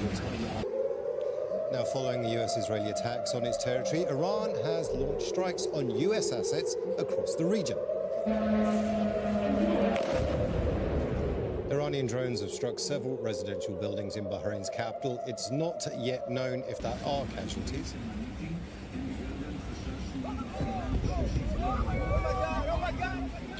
And this was the scene earlier in the day when a missile hit Bahrain's capital, Manama.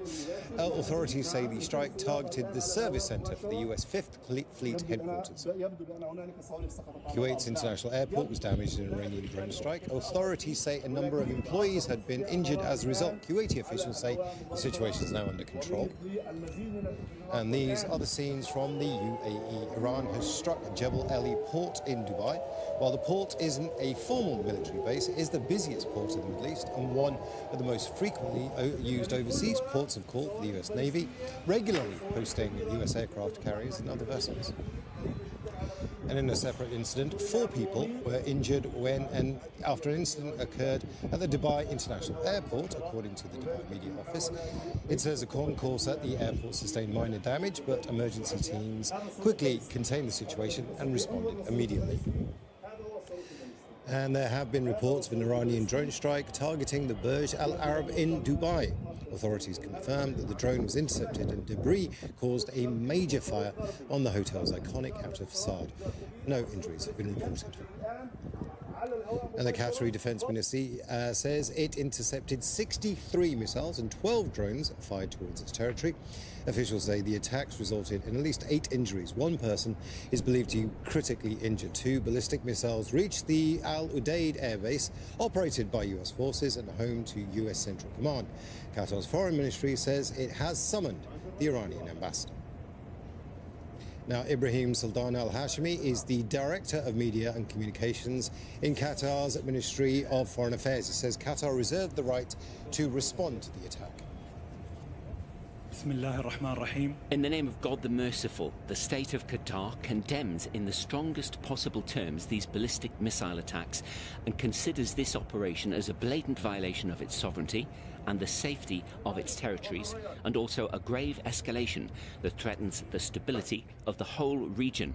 The Ministry of Foreign Affairs has already affirmed in an official statement that it reserves its full right to respond in accordance with international law and with the Charter of the United Nations in proportion to the size of the attacks in order to protect its sovereignty and to protect its higher interests. Now let's cross over to Axel Zaimovic, who's live for us here in Doha.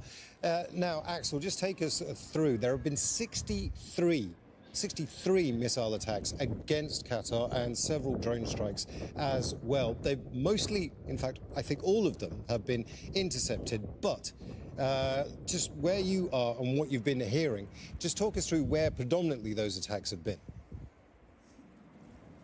Well, Imran, the situation right now is still calm, but that wasn't the case a few hours ago, where we definitely witnessed one of the loudest explosions during the day when Qatar's air defense systems were again engaged, and they prevented further missiles coming towards Doha from the position of Iranians, where the Iranian rockets really are.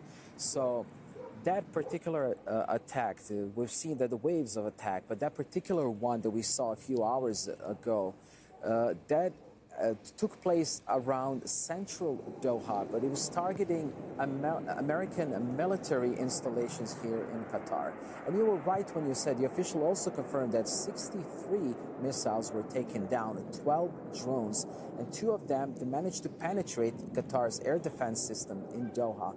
And at this point, we still don't know if there's any, how much damage that particular installation is, but we obviously gonna get that report a little bit either later tomorrow morning or find out the true extent of this damage of this particular installation.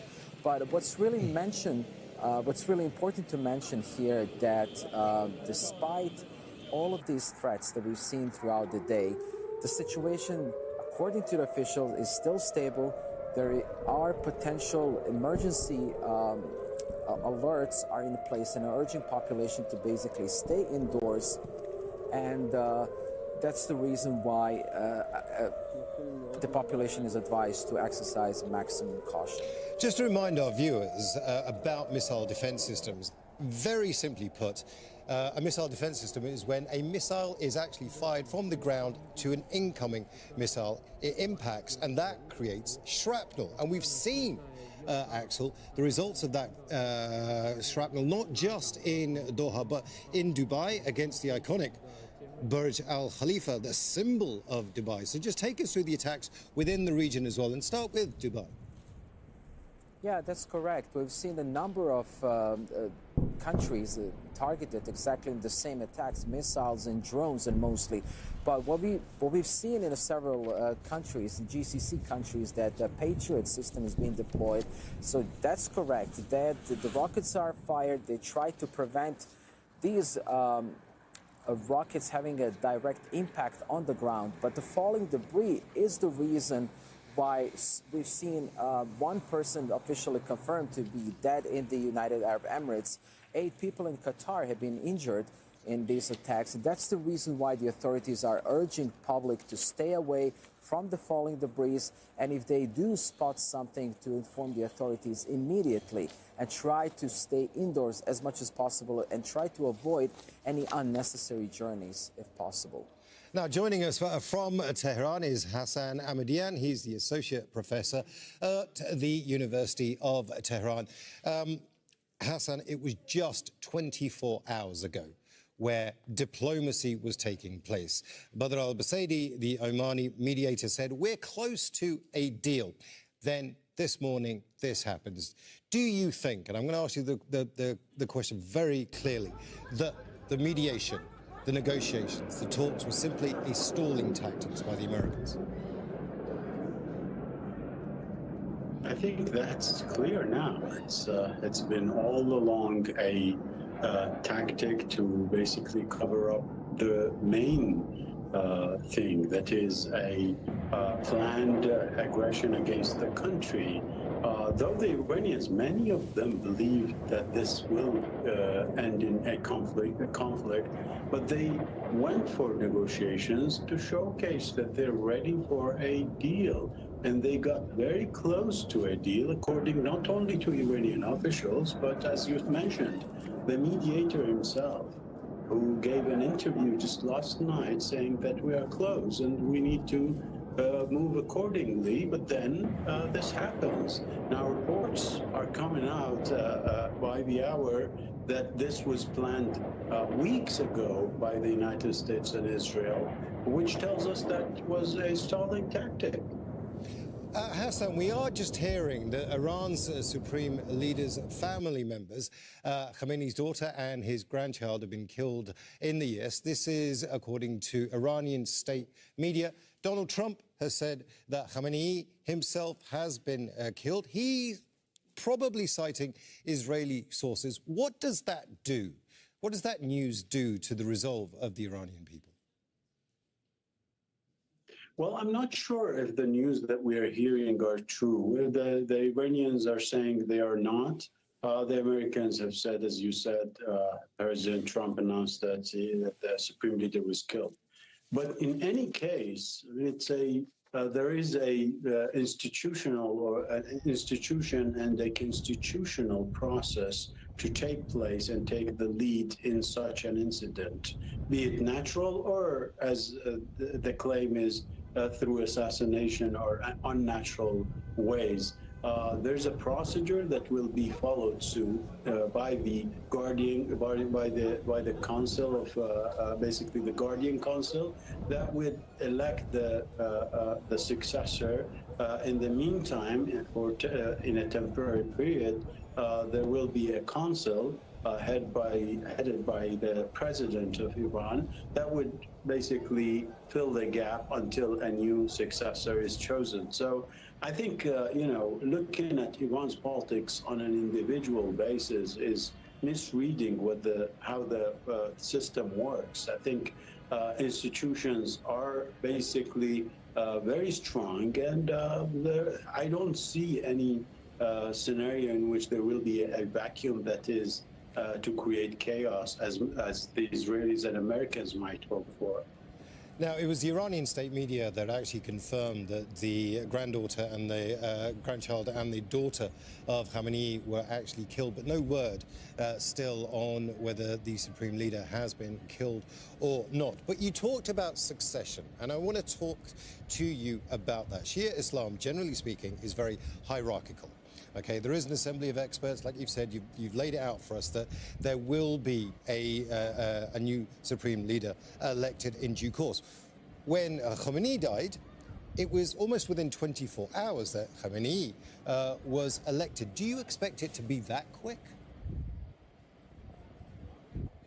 I'm not sure. I think during the war we'll have a more, lengthier process, maybe, due to the situation the country is going through.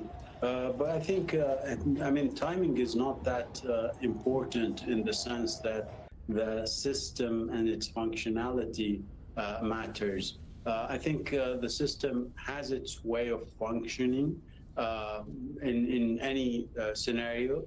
And I'm sure that scenario planners have had that in mind, months, if not years back, on how to proceed in such a scenario. So I think that's not really important as to how fast this can move if the news is true. Still, we don't know to what extent it is. But if that's true, I think, the process will start with the president and a council taking over and moving ahead for an interim period. And then, of course, as much as it takes, the experts will gather and elect the successor. Now, Hassan, you touched upon there the idea of the succession, but you also talked about the system. Sorry, we've lost Hassan there. We'll get back to him. I want to speak to Ali Hashim though, and bring just before.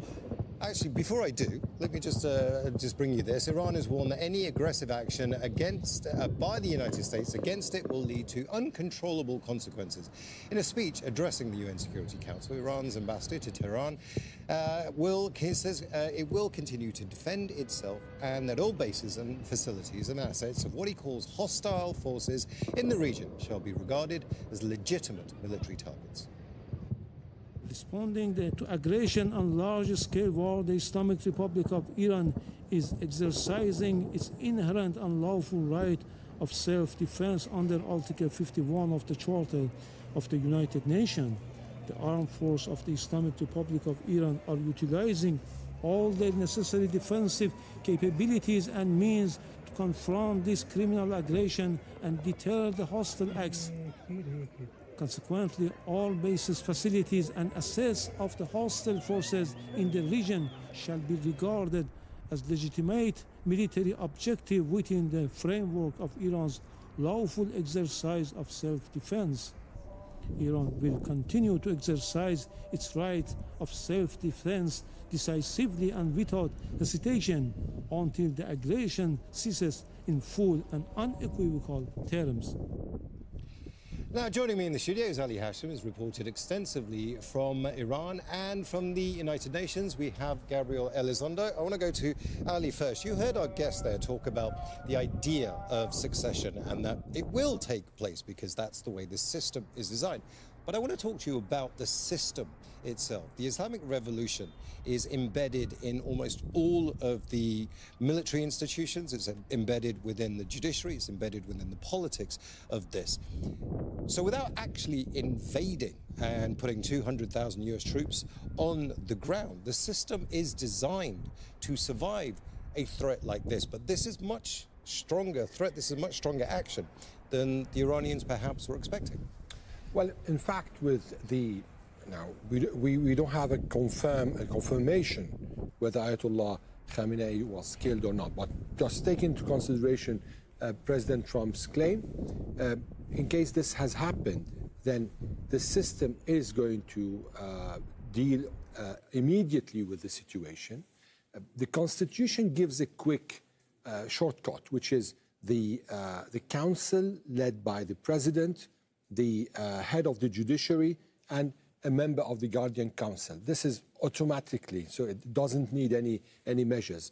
Then, with this council taking charge of the whole system, the Assembly of Experts can convene and elect a new leader.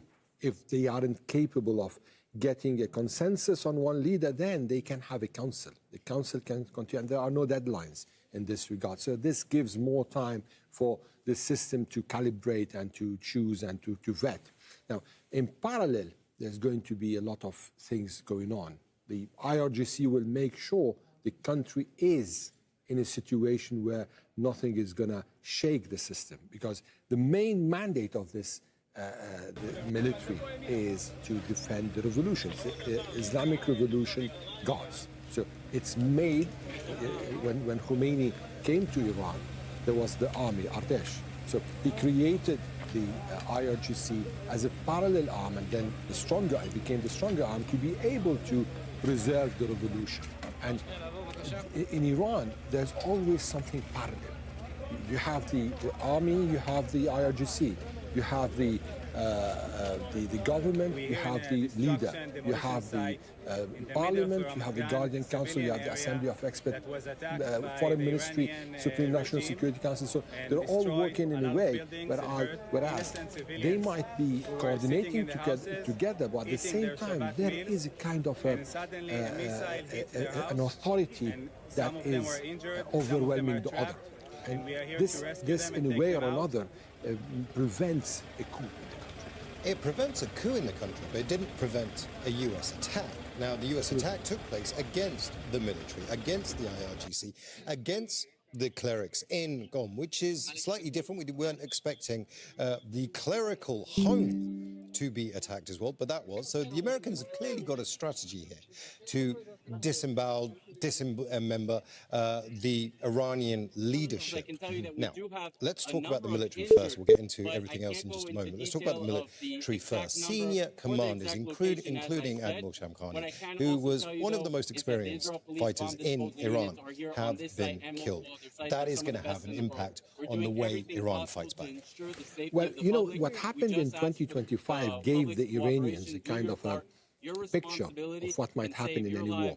And that's why they put into account several contingency plans. And this is why we saw, at least in this war, that immediately after the first attacks, in just an hour or a couple of hours, the Iranians started launching rockets. In the last one, in 2025, it took them 13 hours till they started launching rockets and drones. So it seems that there was a plan there. And in a way or another, they went into to decentralize the command. And decentralizing the command will give a chance for the military to act without getting back to the bigger commanders who were already killed. Because now we are hearing reports of several high-ranking commanders killed, such as the head of the commander of the IRGC. There are Israeli claims that the Minister of Defense was killed, and several others. So, given the fact these names that we're hearing of, also Shamkhani's name was among the names that we heard, it seems that there was another layer that the military was referring to in order to continue its retaliation. But Donald Trump has been very clear about this. He wants the Iranian people to rise up and go against their government. But the Iranian people aren't organized in that kind of way, as you've just pointed out there. And the US doesn't have a great history of supporting insurgencies. Donald Trump particularly is famously has a short memory.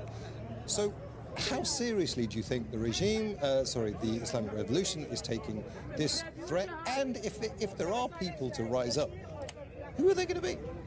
Well, the fact is that you have 93 million Iranians, and they're not all anti-regime and they're not all pro-regime. So there are different, you can just classify different portions and intervals within the community. And we saw last week in the demonstrations at the universities in Tehran, you had two streets, one that was against the system, other was with the system. And this is just going to create more and more. Actually, there is a clear polarization in the Iranian society, and this polarization was clear through the streets and the protests. And of course, there are those who want to topple the regime, the establishment. However, how are they going to do that?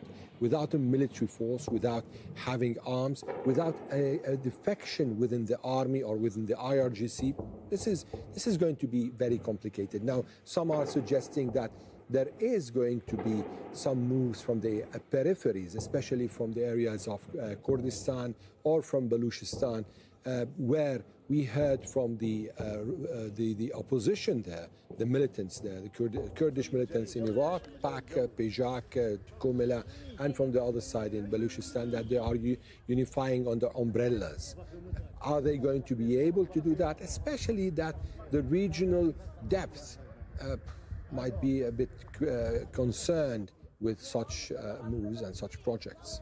Well, let's bring in Gabriel Elizondo here, who's live for us from the United Nations. Gabriel, I want to talk to you about the diplomacy here, because Ali's been talking about the impact, the current impact that it's had on the Islamic Revolution government itself. But they've been putting their case forward at the UN, as has Israel, as has America. So take us through what happened at the Security Council today at the emergency session.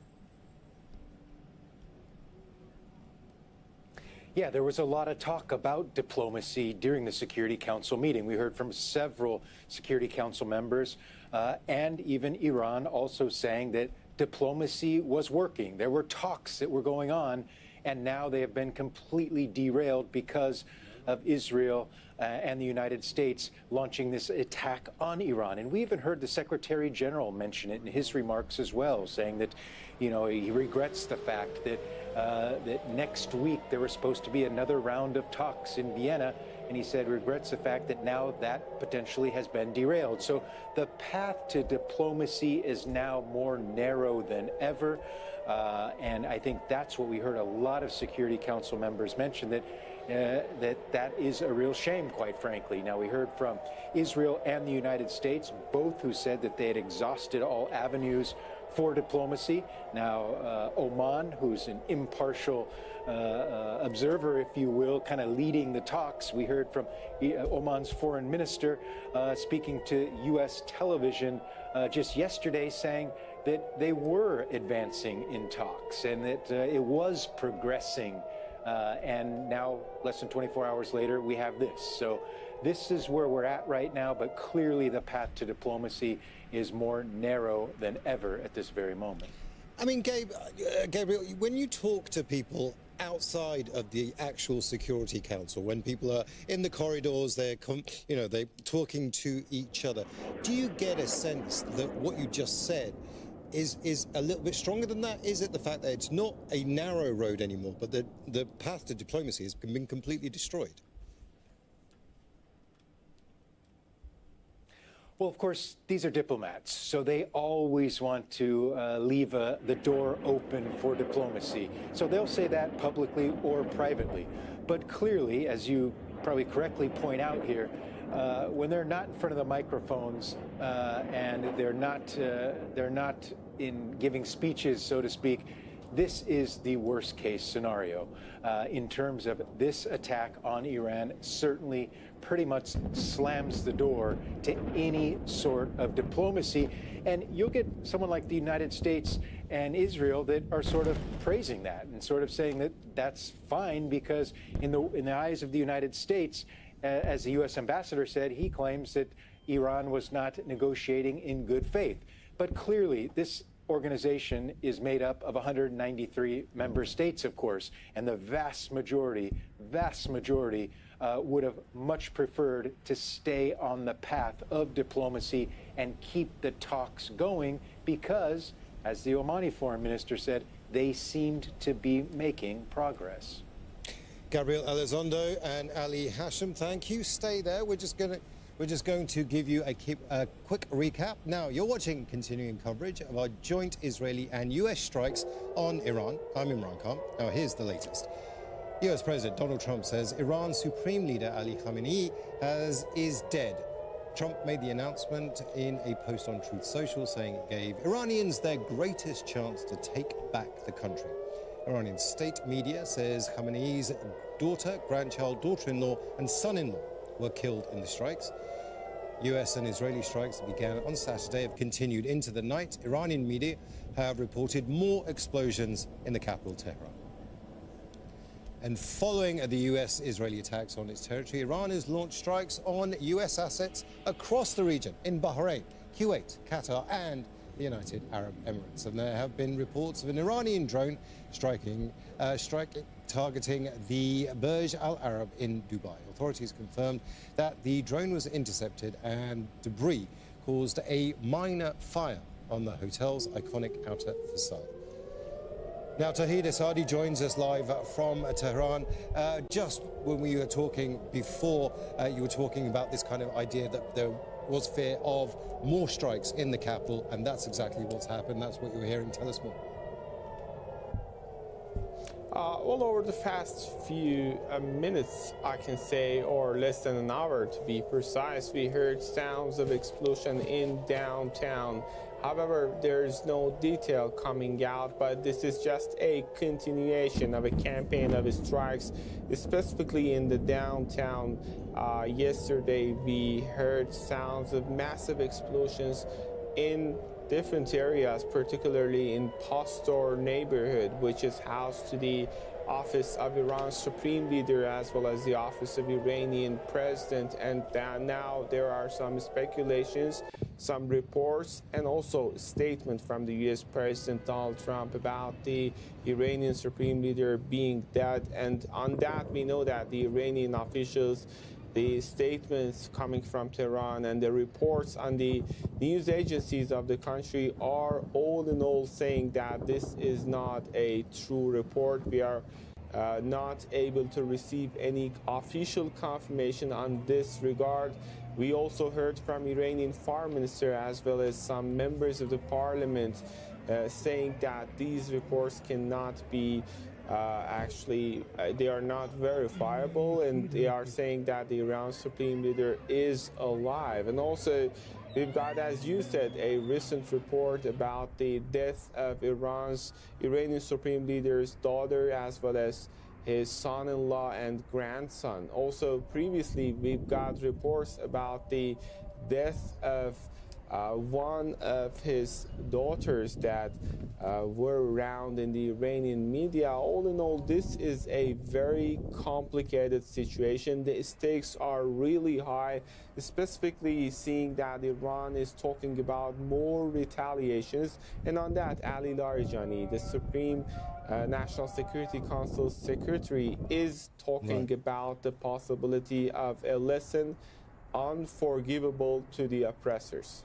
Tawhid Asadi live for us there from Tehran. Now, joining us from Washington, D.C. is Mark Kimmett. He's a retired U.S. general and a former Assistant Secretary of State for Political Military Affairs. Mark, in words that will be familiar to you, Donald Trump issued a video statement saying that this is the start of major combat operations against Iran. Those almost exactly the same words that George W. Bush ended the Iraq war by saying this is the end of major combat operations. You were there for the Iraq war. Just talk us through, was this a surprise to you that it went from strategic strikes, surgical strikes, to actual regime change without really warning? Well, let's be clear. The president did not say our objective was regime change. What the president said was, we are conducting an operation, in so many words, to take out your leadership. Once your leadership is out, there's an opportunity for the people of Iran to now make the decision how they want to go forward. Candidly, I think we would like to see a representative democracy take over. That's highly unlikely. But we would like to see the Venezuela model, where the United States takes out the leadership and what is left behind is a functioning government. Let's understand Venezuela. Delcy Rodriguez is a hardline Chavista, no doubt about it. If we wanted democracy as our objective in Venezuela, we did not get it. What we did get is a country that we can work with between the United States and Venezuela. Call it a client state, call us a hegemon, whatever the words you want to use. We're not running Venezuela like we tried to run Iraq.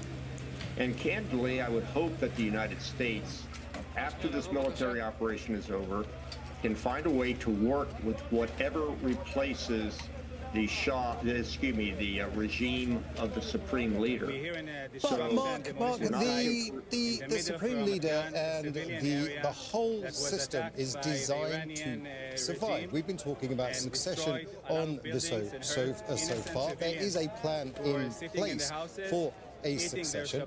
So, although you dealt a body blow, perhaps, to the Islamic Revolution, it is still there and it still survives. So you've got to destroy it completely.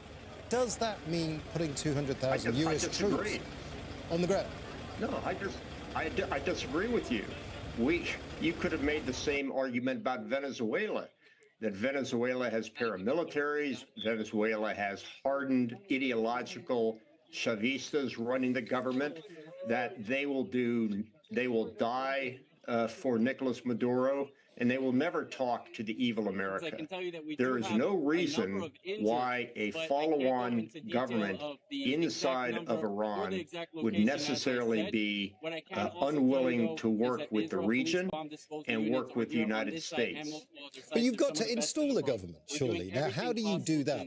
What's the level of American influence in getting a replacement government? Your responsibility can save your life. We did not make those same demands on Venezuela. Venezuela's government that was operating the day before Nicolas Maduro was captured is the one that's working now.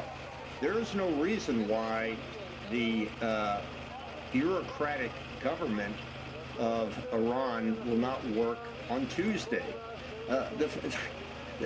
We don't want it. You are absolutely right. I worked in a post-regime change environment. I had no idea who was going to make sure that the plumbing worked, or that the electricity was turned on, or the oil was turned on. But I can tell you right now, they know how to do that in Venezuela, and they certainly know how to do that in Iran. But Mark, they just won't do it with the Ayatollah running the country. But Mark, you also worked in Iraq. I worked with you. We spoke when we were in Iraq. We talked about. No, I mean, no, but let's be actually honest here. You saw an insurgency take place. You saw a million Iraqis die before they got to that stage. There was a civil war. All of that is very likely to happen in Iran as well. And remember, Iraq's 20 million people. Iran is 92 million people. Why do you necessarily believe that there will be a civil war inside of Iran? It's an incredibly homogeneous country. Yes, up in the north, you've got the PJAK, you've got some Kurdish organizations that might want to set up what you and I know as Iranian Kurdistan. But I don't think that there is the endemic split inside the society of Iran that you saw in Iraq. I think that's just a false comparison. But that's exactly what Donald Trump is banking on. He's saying, people, rise up. And this is your opportunity. There was a text message sent out to millions of Iranians saying help is on its way. Now, I just want to unpack that a little bit. Let's go back to 1991 and Kuwait. George Bush, the father, very successfully liberated Kuwait. But when the south of Iraq was ready to rise up and go after Saddam Hussein, the Americans backed out. No one trusts the Americans when it comes to supporting them in either a regime change or a new government, and that's a problem, right? I would take issue with the fact that you say the Americans backed out. They did back out. May I finish? Yeah. May I finish? Please. Unfortunately, at the negotiations with General Schwarzkopf and the Iraqis, he permitted them to keep their helicopters, their attack helicopters, and we had no authority to actually go into Iraq at all. The UN mandate simply allowed us to push the Iraqi forces out of Kuwait. So the combination of no mandate for the United States to go into southern Iraq and the fact that the Iraqis were able to keep their helicopters and their armored vehicles were the tools that were used by Saddam to put down the resistance in the south. Now, the same thing didn't happen in the north, but your point is right. The United States did not violate the United Nations mandate and attack into Iraq to, quote, rescue the Shia that were being assaulted upon by the primarily Sunni military of Saddam. But let's not talk history. We could do that over a cup of tea someday. Mark, we certainly shall. Thank you so much for joining us. Now, in the U.S. Look forward to having that tea. Thank you. And in the U.S. congressional reaction to the attack on Iran is split along party lines. Nearly all Republicans call the airstrikes long overdue and justified, while the Democrats say the strikes violate the Constitution. Al Jazeera's Rosalind Jordan. The Trump administration attacked Iran on Saturday in the middle of ongoing negotiations over Iran's nuclear ambitions and without full consultations with all members of the U.S. Congress beforehand. Nearly all Republicans cheered on President Donald Trump's decision as key to protecting national security. Senate Majority Leader John Thune: "I commend President Trump for taking action." House Speaker Mike Johnson: "Iran is facing the severe consequences of its evil actions." House Intelligence Committee Chair Rick Crawford: "The safety and security of Americans and our allies are on the line." Congressional Democrats, angry that only a small group of legislators were briefed on the possibility of airstrikes last week, called the White House's actions unconstitutional and unnecessary. Trump says his goal is to topple the Iranian regime, but the American people are tired of regime change wars that cost us billions of dollars and risk our lives. House Foreign Affairs Committee ranking member Floyd Meeks: "The Trump administration's strikes against Iran represent a reckless abuse of the president's power." One Republican, Thomas Massey, says Congress needs to have its say now. "I am opposed to this war. This is not America first." The only point of agreement: bipartisan support for the thousands of U.S. forces now deployed in the Middle East, many of them on board the USS Gerald Ford and the USS Abraham Lincoln. Members of Congress are away from Washington this weekend, so unless the Republican leadership calls them back immediately, the earliest they can debate the legality of the Iran airstrikes won't be until Tuesday.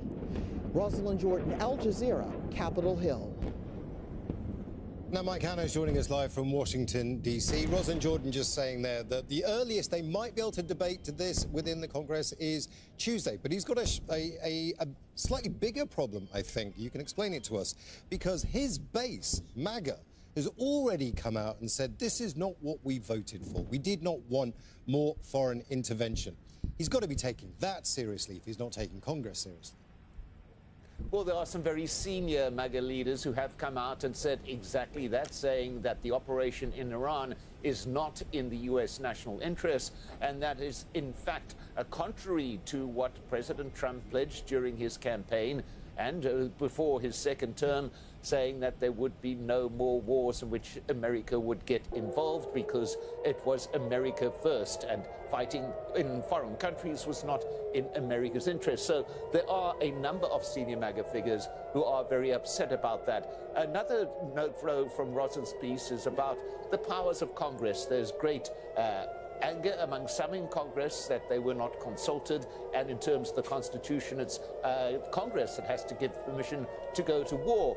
Now, there is a war powers resolution which any single member of Congress can call for a vote on, demanding that the president obey Congress in waging any war. But there's a catch to it, and that is that the Supreme Court says that the president can veto such a resolution, in which case it would go back to Congress and need a 2/3 majority to pass instead of a simple majority. So basically there's no path forward on that. So any operation or attempt to get a war powers vote into Congress would actually, in the end of it, be purely for show. It would have no real tangible effect, because the president could simply veto it, as he did to previous resolutions passed in Congress, one having to do with U.S. support for Saudi in the war in Yemen, and the other having to do with the other issue at which Trump was engaged at that particular time, the Congress voting that he could not attack Iran after the murder of Qasem Soleimani. However, once again, President Trump vetoed that. So any passage through Congress in terms of bringing some pressure to bear on the president, or indeed ending this conflict, is basically a non-starter. I mean, it's basically a non-starter, and Donald Trump, the US president, has already taken a victory lap, saying that we've killed Khamenei, taking that information largely, we think, from the Israelis. Now, there's a political calculation here. He's got the midterms coming up. He's increasingly unpopular with the American public. So a strike like this, a success like this, might well change things. Is that his calculus, do you think?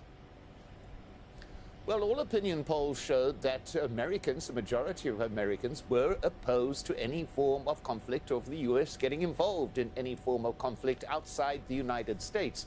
Now, once again, as Ross pointed out in a package, this is largely split along by partisan lines. So Democrats think one thing, the Republicans think another.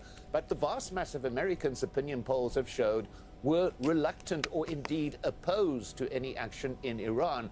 Now, whether that translates into tangible results in those midterm elections coming up in November this year, well, that is something that everybody will be watching very closely to see whether this decision to go to war or to carry out a conflict in Iran along with Israel, whether this is something that could impact on the results in those midterm elections. And certainly it is a potential problem for President Trump, given at the very start as well, any incumbent president has got a very high hurdle when it comes to these midterm elections traditionally.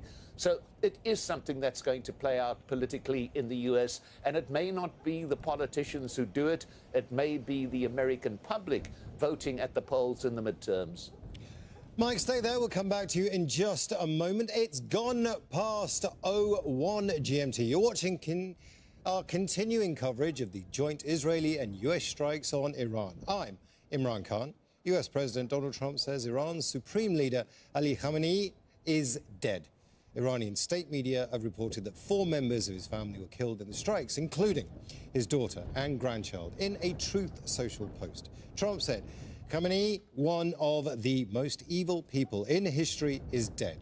This is not only justice for the people of Iran, but for all great Americans that have been killed or mutilated by Khamenei and his gang.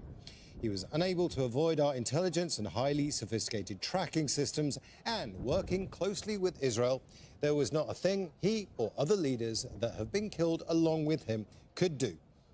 The heavy and pinpoint bombing, however, will continue uninterrupted throughout the week, or as long as necessary to achieve our objective of peace throughout the Middle East and indeed the world. We've got a team of correspondents in Tehran, Doha, Ramallah in the occupied West Bank and Washington, D.C. Tawhid Asadi joins us live from Tehran. Just in the few moments, there have been more strikes on Tehran. Just talk us through what you've been hearing. Well, over the past few, I can say 1 hour or two, we have heard sounds of explosion here in the capital. Also, reports are coming about explosions being heard in other cities such as Qom, and that means that we are dealing with a continuation of an escalated situation which started yesterday in the morning when a campaign of strikes actually by the Americans and Israelis targeted different locations across the capital and across the country. Specifically, I can refer to some attacks that took place in Pastor neighborhood, which is housed to the Supreme Leader's office as well as the office of Iranian president. All in all, this is an extremely complicated situation. The country was in the middle of a negotiation with the United States, and there was sort of hope that diplomacy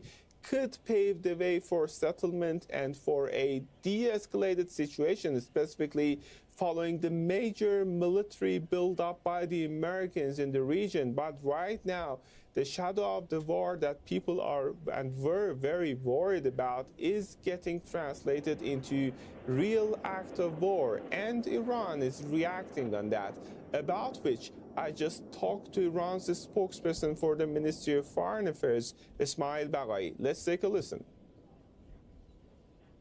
We are facing another unprovoked act of aggression, an egregious act of aggression that is imposed on Iranians, and we have every right, in accordance with international law, with the UN Charter, to defend ourselves with all might. So that's what our armed forces are conducting right now. They are defending national sovereignty and territorial integrity of Iran against this barbaric act of aggression. Does that mean that we are facing an end of hope for the diplomatic engagement? That's exactly the point. This is the second time during less than a year that diplomacy was betrayed by Americans. We were negotiating, we were supposed to meet on Monday to talk about technical aspects of any possible deal on nuclear issue. And the Americans themselves acknowledged that these negotiations went quite well.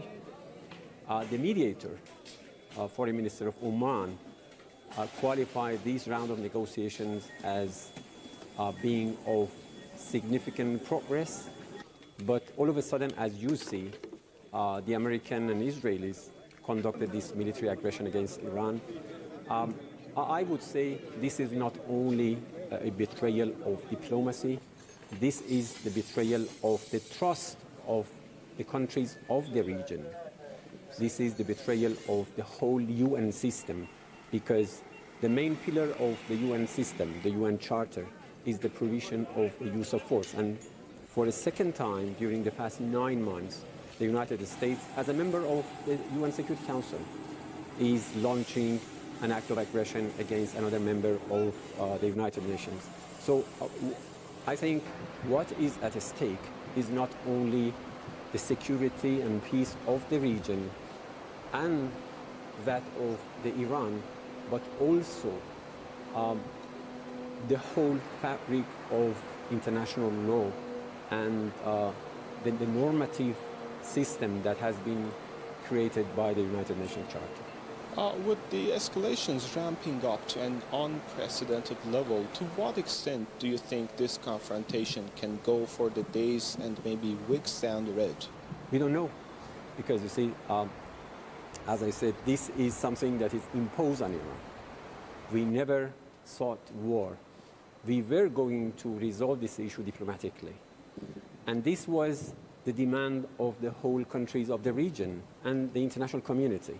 So this was started by the United States, and we believe that it is just to advance the wings of the Israeli regime. And I think this war would not serve the interests of the American people This is against their interests, but this is what they chose to do.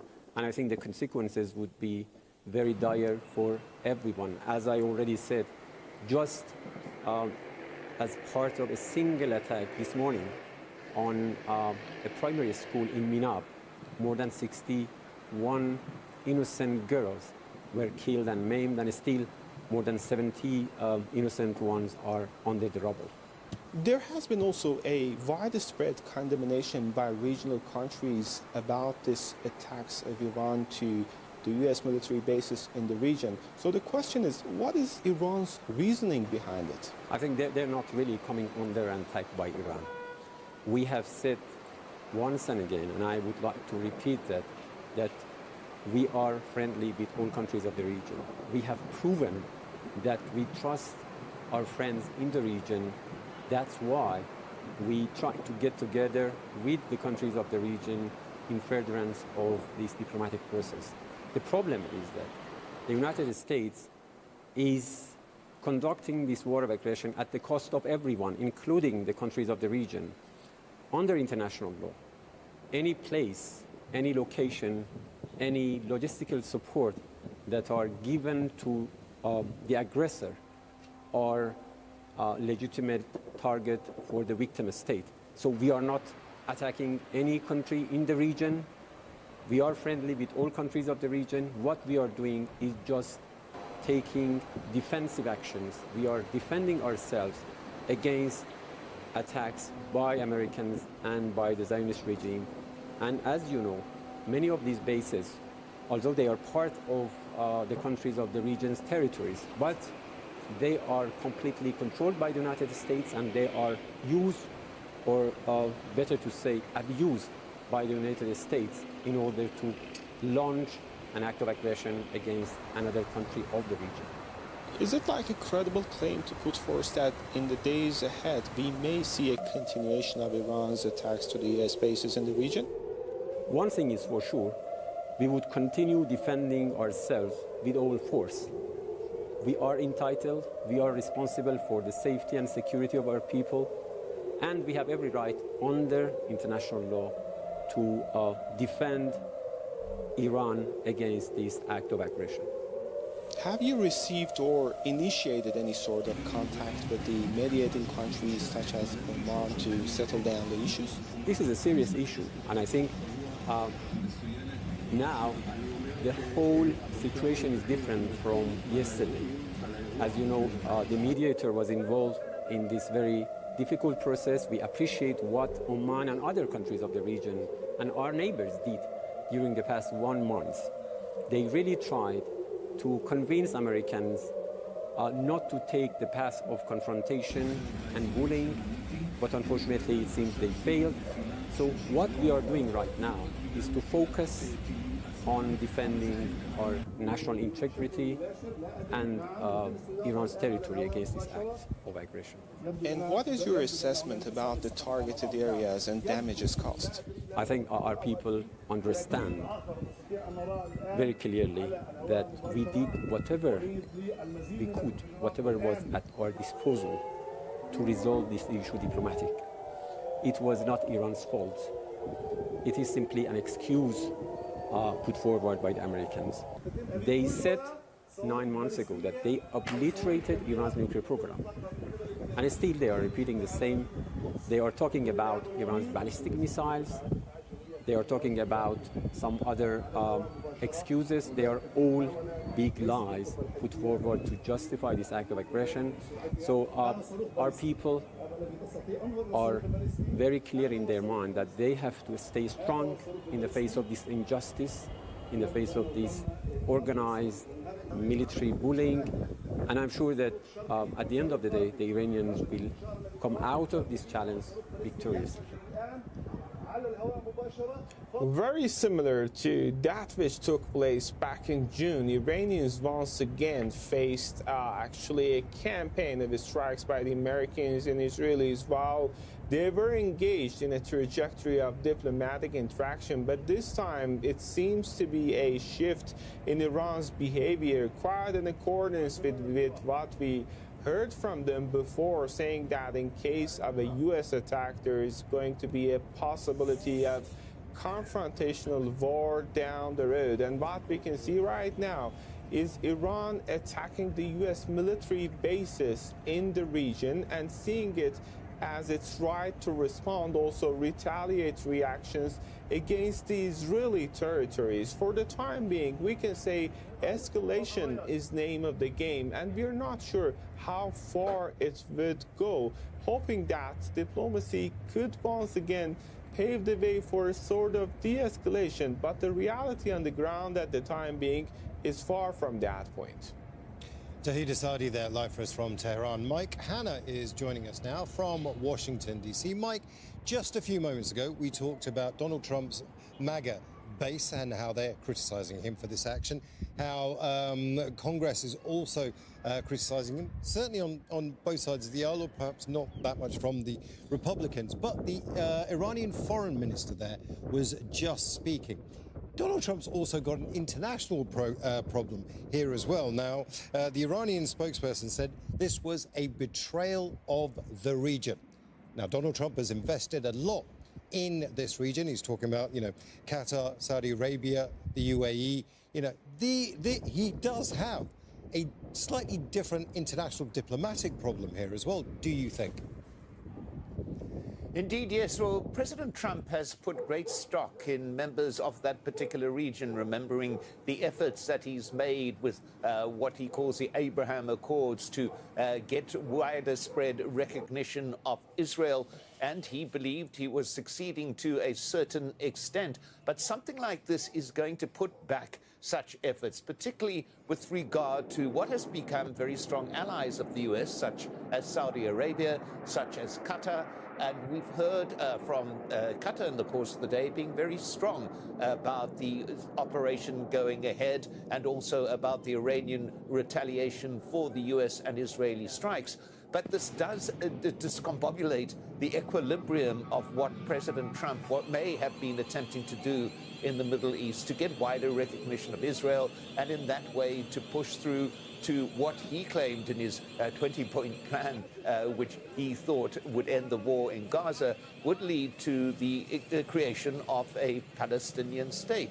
Now, that is something, that longer-term aim is something which is now going to be put in real jeopardy. Not only is that going to be put in real jeopardy, but also the U.S. relations with the allies in the region, which it has become close to in recent years. So this goes far beyond the domestic problems that President Trump may face as a result of this decision to go to war, to conduct this operation with Israel. There's also an international component to it, which may prove very damaging to whatever aims President Trump has in terms of settling or getting greater peace within the wider Middle East. Now, throughout the day, Mike, I've been hearing from Americans, I've been hearing from people in the region. The one thing is there's a disconnect here, because the one thing people in the region are saying is that this is a war on behalf of Israel. It's an action on behalf of Israel.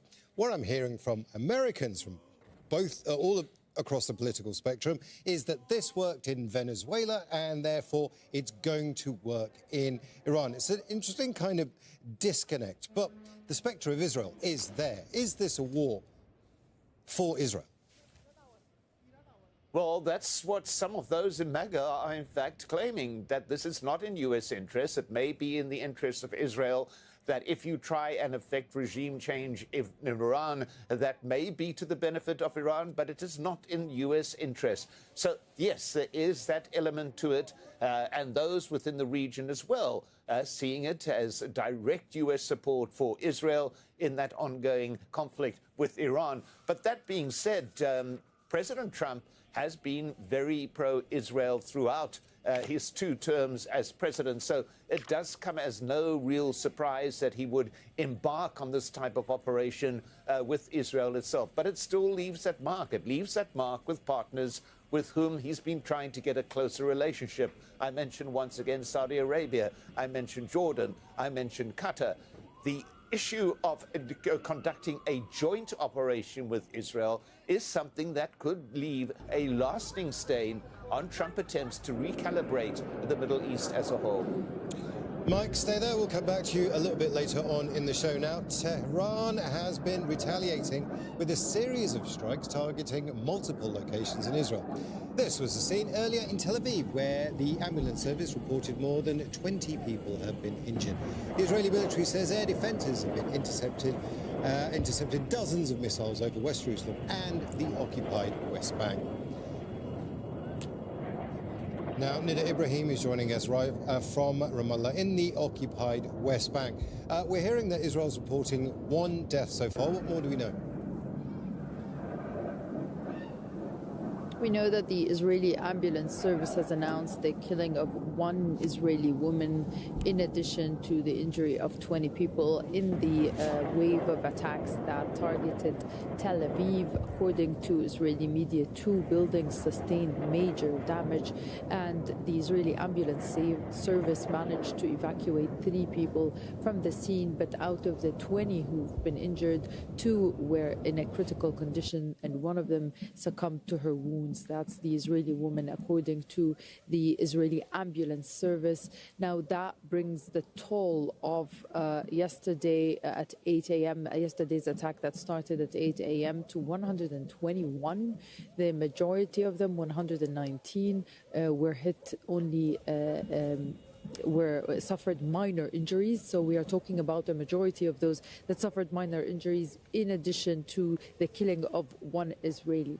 Now, after that update, we've heard that another impact took place in the city of Beit Shemesh, west of Jerusalem. We still don't know if there were any injuries resulting of that. Let's always remember that whenever an attack happens, Israel does not declare the direct number of casualties right away. This is seen as part of the attempt to maintain the home front, maintain the morale of the people high, given the proximity, given the fact that some of these missiles have not been intercepted, including, by the way, an impact that took place in the occupied West Bank. And it's hard to tell whether it was a rocket or whether it was a remnant of an intercepting missile, because the way the air defense systems are built in the occupied West Bank, they are in a way protecting Israeli settlers while pushing the missiles away. And if they fall in Palestinian areas, so be it.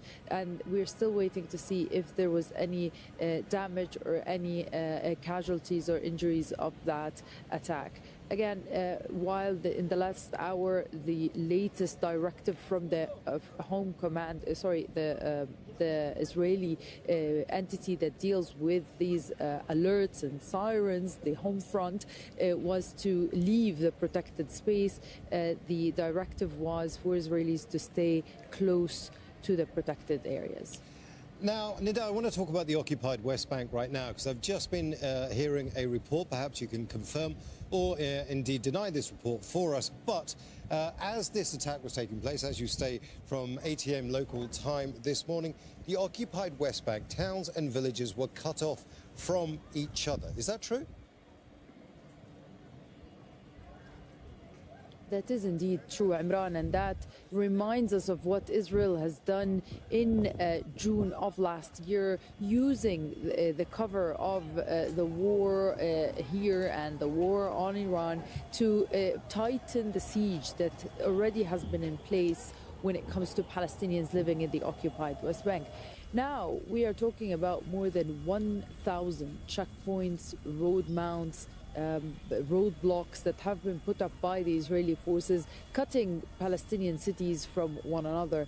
And whenever the Israeli forces feel like they can shut these gates and prevent Palestinians from having the bare minimum of their right to movement and access between cities. And since today's or yesterday's attack started, the Israeli forces have started shutting down certain checkpoints. Of course, we should say that people are already worried, already trying trying to stay in their homes as much as possible. Schools have been postponed until a later assessment later in the week. But still, there are some people who are stuck in certain cities who want to go home or want to take care of their businesses or even go to hospitals, and they remain at the mercy of the Israeli soldiers who control their basic rights, the very bare minimum of their ability to move from one place to another. Nida Room there, live from Ramallah. Now, Iran has launched strikes on US assets across the region.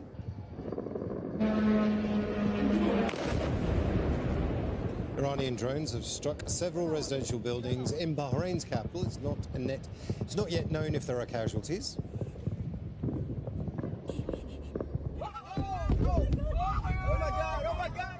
And this was a scene earlier in the day when a missile hit Bahrain's capital, Manama. Authorities say the strike targeted the service center for the US 5th Fleet headquarters. Kuwait's international airport was damaged in an Iranian drone attack. Authorities say a number of employees had been injured as a result. Kuwaiti officials say the situation's under control. And these are the scenes from the UAE. Iran has struck a Jebel Ali port in Dubai. While the port's not a formal military base, it is the busiest port in the Middle East and one of the most frequently used overseas ports of call for the US Navy, regularly hosting US aircraft carriers and other vessels. And in a separate incident, 4 people were injured after a ballistic missile attack on Dubai International Airport, one of the busiest airports in the world. The UAE government also denounced the strike, calling it a blatant attack involving Iranian ballistic missiles. Similar attacks were reported at other commercial airports in the region, including Kuwait International Airport, forcing closures and widespread flight cancellations. And there have been reports of an Iranian drone strike targeting Burj Al Arab in Dubai. Authorities confirmed the drone was intercepted and debris caused a minor fire on the hotel's iconic outer facade. No injuries have been reported. And the Qatari Defense Ministry says it's intercepted 63 missiles and 12 drones fired towards its territory. Officials say the attacks resulted in at least 8 injuries. 1 person is believed to be critically injured. 2 ballistic missiles reached the Al Udeid airbase, operated by US forces and home to the US Central Command. Qatar's foreign ministry says it has summoned the Iranian ambassador. Ibrahim Sultan Al-Hashmi is the Director of Media and Communications in Qatar's Ministry of Foreign Affairs. He says Qatar reserves the right to respond to the attacks. In the name of God the Merciful, the state of Qatar condemns in the strongest possible terms these ballistic missile attacks and considers this operation as a blatant violation of its sovereignty and the safety of its territories, and also a grave escalation that threatens the stability of the whole region. The Ministry of Foreign Affairs has already affirmed in an official statement that it reserves its full right to respond in accordance with international law and with the Charter of the United Nations in proportion to the size of the attacks, in order to protect its sovereignty and to protect its higher interests. Now let's cross over to Axel Zamovich, who is live here in Doha. Axel, the missile defense system that Qatar put a lot of trust and a lot of money into has been working, but some things have got through, right? Well, that's correct. It's according to official data, official statement coming from Qatar's defense ministry, where they said that 2 missiles managed to penetrate Qatar's air defense and target Al Udeid military base here in Doha. So the reason why, we don't know that, but what we know that the Patriot system is being deployed and